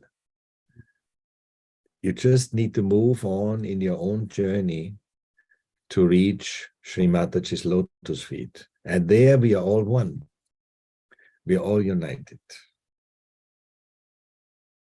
Yeah. Does that? Yeah, it's interesting that you mentioned that you have this way of doing things with teams and with emotion, with emotional intelligence or things like that. Last week, Elke and Anil from Frankfurt, they were in Beijing, and Elke told me something about this. She said there's a racing boat builder in Switzerland, but they are managing their business by people feeling things. I don't know if you're aware of that. I have No, okay. Yeah, it's quite an interesting new thing. I remember one time when we talk about this kind of business thing. They were saying something like decision by consent. So you have to have like not destructive but the constructive way of objection. Yeah. It's like, I'm not sure. I know Cell very well. I am part of it. But I don't think decision by consent is a good way to move forward, because we all can feel vibrations. And if something is right and it is cool, then we move forward. If it's not cool, we don't move forward. It's really simple. You don't need to even discuss anything. So, Yumin, can you hear us? How much time do we have left here? Uncle, actually, you can feel free to share as well. And we don't have the time limits, and we can do the editing parts afterwards. So yeah. All right. Yeah. Okay. But we will have the last part of the meditation as well. And yeah. Are there any other questions that coming from the audience? I think, Uncle, what just happened is like a spontaneity and coincidence, because one of the sisters asked the question exactly. You just answered exactly. Yeah, that's how it works. I'm not aware of it, and still I said something that helped another person that hadn't even asked a question. This is how Sahaja Yoga works. Yeah, that's very amazing. Yeah. And they also want to hear like how you because you mentioned that we met obstacles and we met challenges, but what we need to do is to surrender to Sri Mataji. And that kind of surrendering is very important. But they just curious, like, oh, you are a very good instrument of Sri Mataji and traveling a lot of places. Have you ever got catched? Have you ever got like catches? So how do you get rid of that? Is there any stories that makes you, yeah? Yes, the answer is yes, of course. You know, we all absorb energy from around us, or even create our own problems if you're thinking too much, or we're lazy, don't do anything, then we may catch on different chakras, yes. But this is why I said, let's just surrender this to Sri Mataji, because she is the one that can solve anything. She can create a problem for us to teach us something. And if we can't find a solution because maybe we're not smart enough or not capable enough, or I don't know, busy with other things, then she may say, okay, so then maybe it's not the right time for you to go through that test, and you just stay on wherever you are on your journey and learn in a different way. So do we have time for another story? About very personal story about me, how Sri Mataji was teaching me that? Yes, of course. So one day I had a design studio in Germany, and I'm making this story very short. This can go for an hour or more. But the essence is of this. So I am in my design studio in Germany, and the phone rings, and Sri Mataji is calling me. She's in Cabela, and she said she needs my help in selling something that has been bought by accident by some Sahaja yogis, but using her money. A big equipment for a whole factory is now stored in a place that was known as East Germany before the division between the two Germanies was removed. So we could not reach East Germany at that time. So there it is stored, and the storage costs a lot of money every 2 weeks. I'm talking thousands of pounds of storage cost. So Sri Mataji asked me if I can help her sell that. And I'm a designer. I have no idea about what market would you sell that factory equipment to, and who are the buyers, and where can I find them? And that was before internet, so I couldn't just Google it. So I bought magazines and all kinds of other things and tried to figure out what could I do, because I realized Sri Mataji is losing a lot of money along the way. And long story short, after like 3 or 4 weeks, I have achieved nothing. Nothing at all. I had not found a buyer. I hadn't met anybody who was even interested. Just nothing. And then Sri Mataji called me again after 3 or 4 weeks. I don't remember exactly.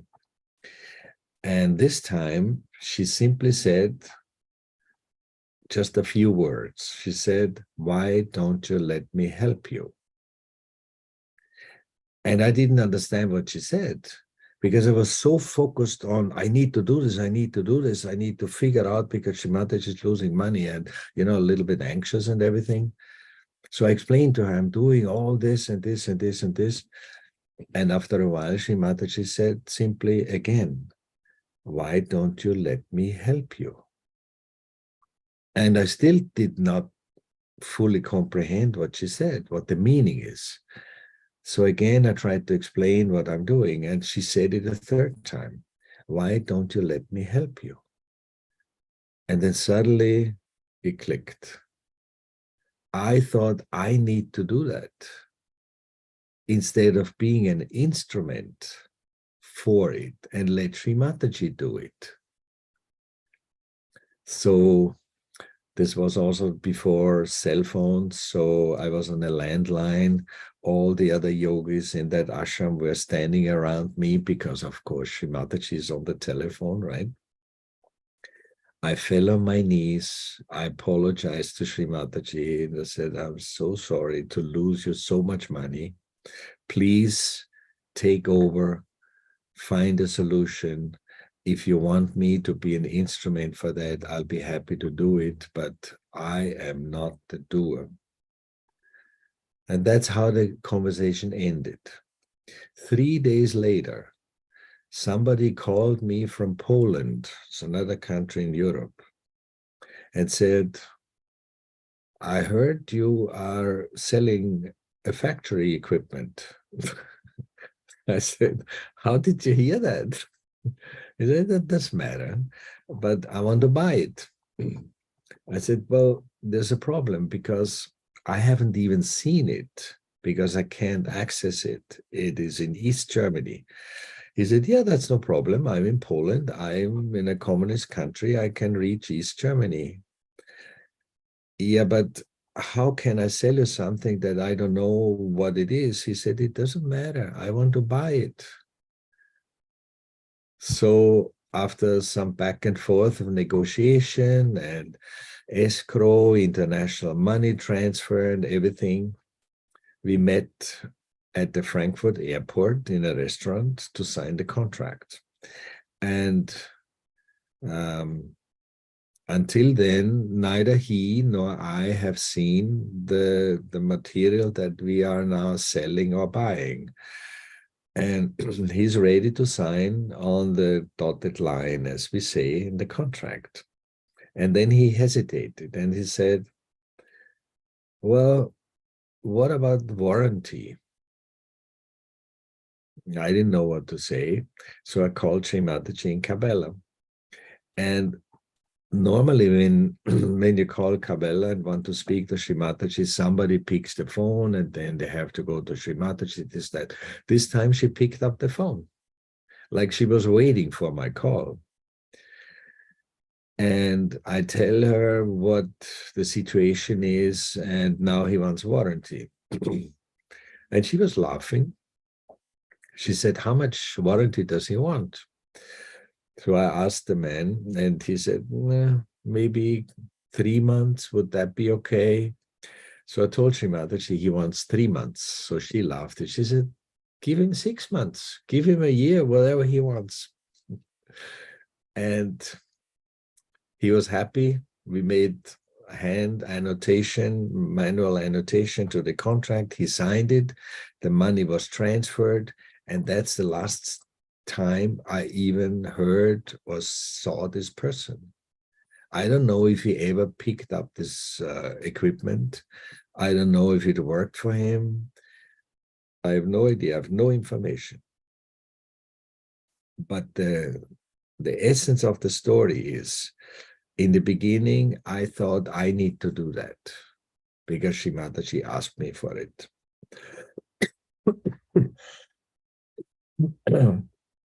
And she invested thousands of British pounds week after week to teach me the lesson that I am not the doer. And once I surrendered and asked her to do it, suddenly the solution appeared out of nowhere.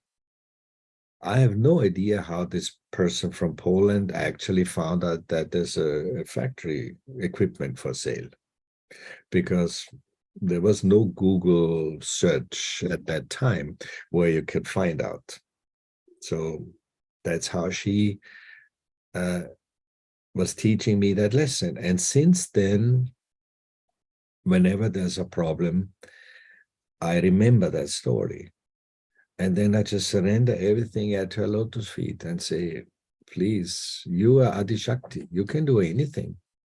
You can definitely solve my problem. And then I just leave it there. And I don't pay attention to my problem anymore because I know it's now in the attention of Adi Shakti. Thank you so much, Uncle, for sharing so much amazing stories with us. And I think everyone just enjoying the night very well.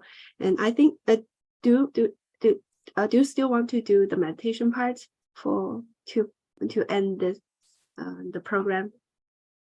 Okay, so 明康可能需要给叔叔再翻译一下，然后我们就再冥想一会儿就结束，好吧？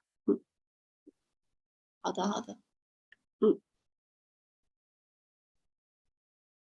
So what's happening now?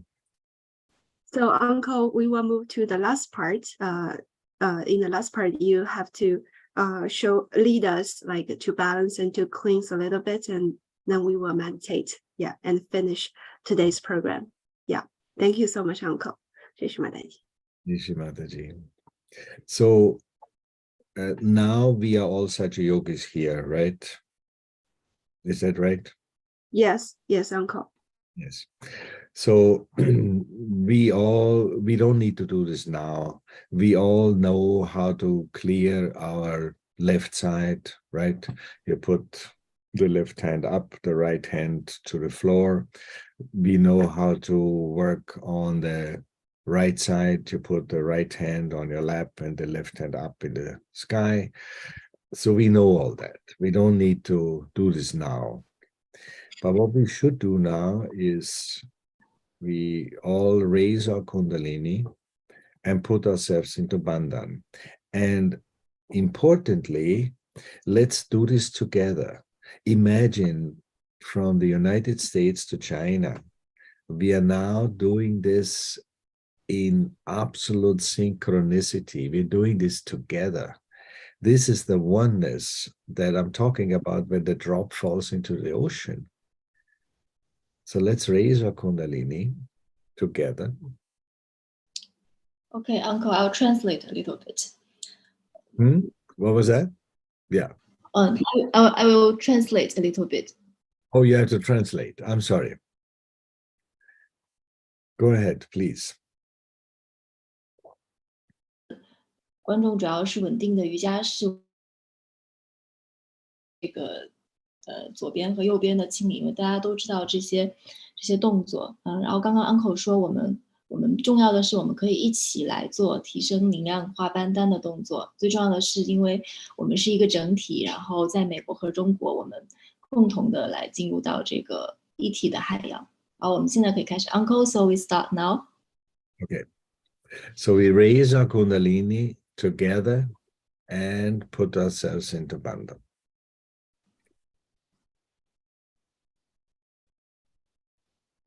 Again.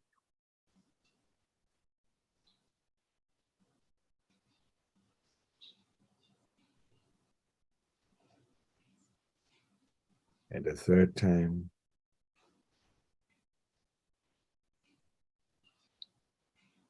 Three knots.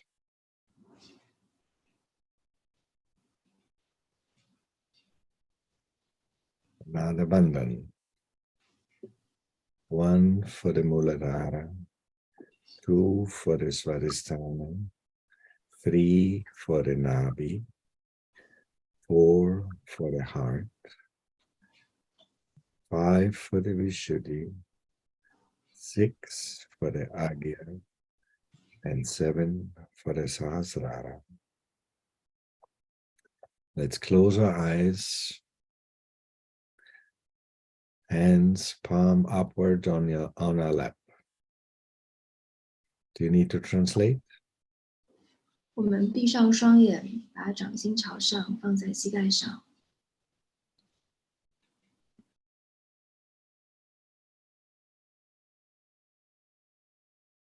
Let us try to keep our attention in Sahasrara. 让我们把注意力放在顶轮之上。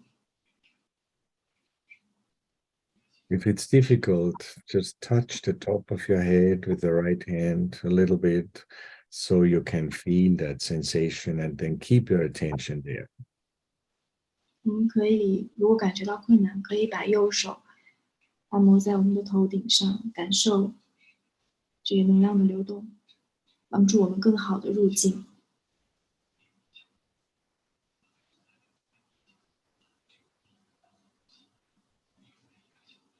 If there are any thoughts, just say, not this one, not this one, not this one. 如果有任何的思虑，我们只要说不是这个，不是这个，不是这个。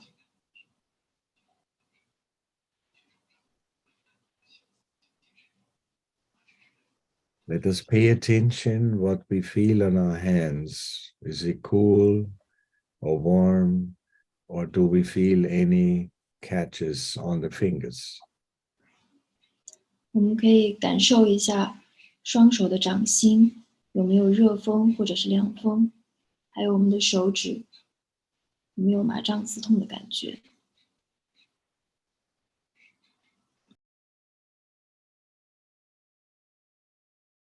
But don't think about what you feel. Just watch what you feel. 不要去思考你感受到了什么，只要去观察。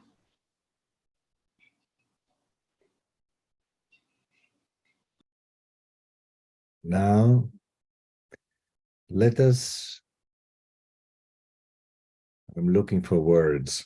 Let us take all the problems that we can think of, my own, the problems of my country, the problems of the world. Let's take all these problems and put them at the lotus feet of Sri Adi Shakti.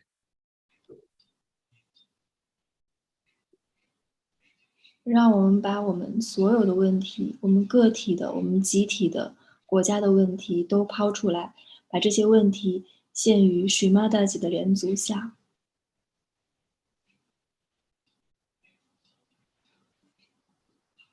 In our heart, let us ask Sri Mataji to absorb all these problems. 在内心深处，我们请求水妈大姐，请她能够吸收我们所有的这些问题。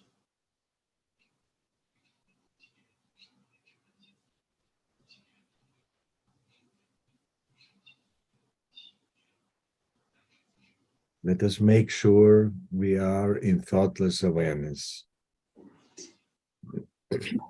你确保我们在一个无思虑的觉醒状态。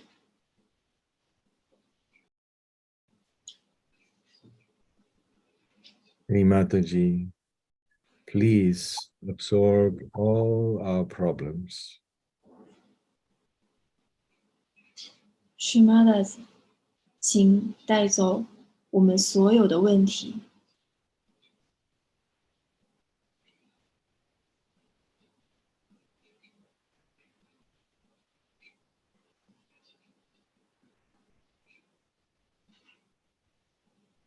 Sri Mataji, you are Adi Shakti.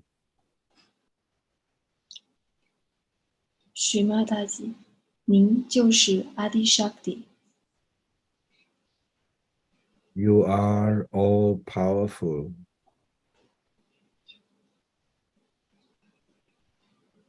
您是一切至高的力量。 Please absorb all our problems. 请求您带走我们所有的问题。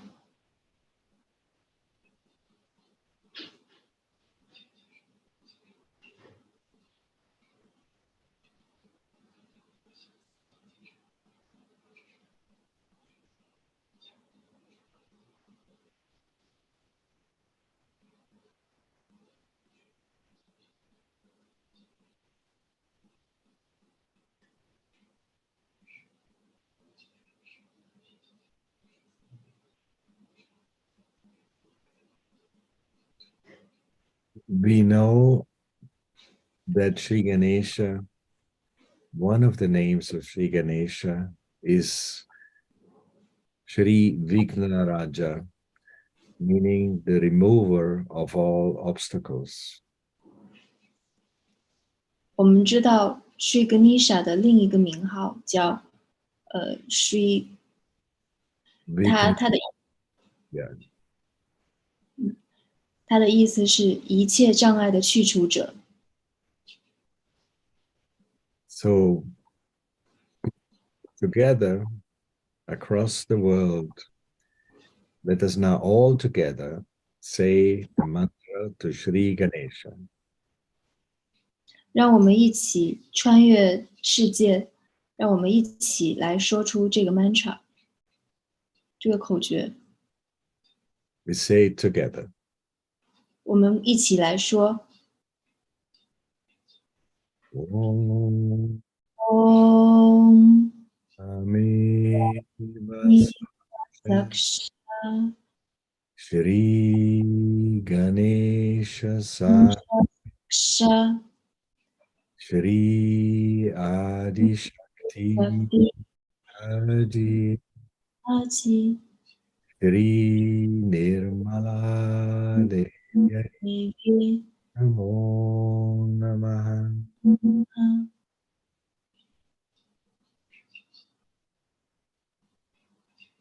I hope you can feel the vibrations.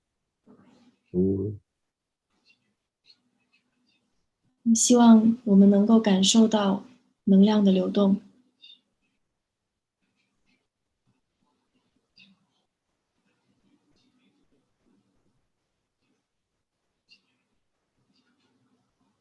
And with this, we will conclude the meditation by raising our Kundalini again and put the bandhan 7 times.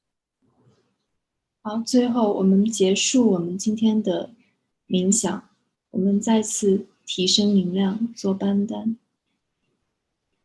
So we raise our Kundalini, 提升能量 3 times.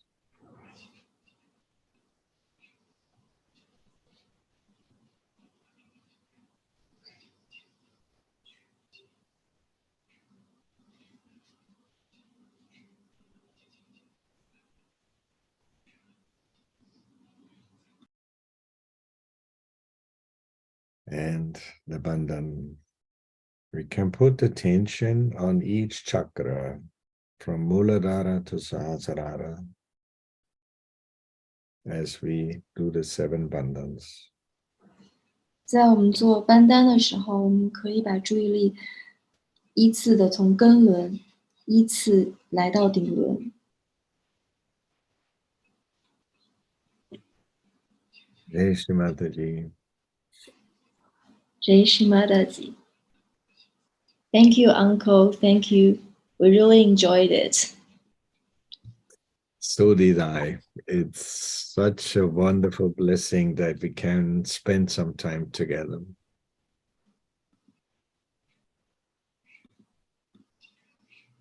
So that's all for today. That's all for today. Yes, it was quite a long session, right? Yeah, we all enjoyed it pretty much, and I think everyone could open the mic and the camera to say hi to Uncle. Yeah. Thank you you. all. Thank you all for being here. It's such a blessing. Such a blessing. Thank you. Thank you, Shrimataji. Thank you, Thank you, Uncle Jeshimadaji. Jai Shri Mataji. Big hug to all of you. And who knows, maybe one day we shall meet again. Yes, we are looking forward to meeting Uncle in China as well. Wow. Or anywhere. Yeah, anywhere else. Yeah. So, Thank you, goodbye for Uncle. now. Bye. Goodbye. Hope you Bye. have a good night, good rest of the day. Yeah. Thank you. Bye bye, Uncle. Take care as well. Thank you. Bye.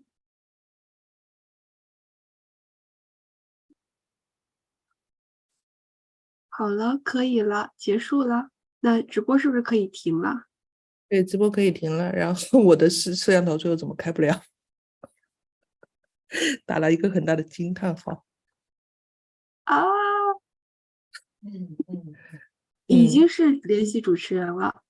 对对对，OK，Thank you 各位，好的好的，那我们就结束了，那你来结束就可以了，拜好的好拜。的，结束，拜拜，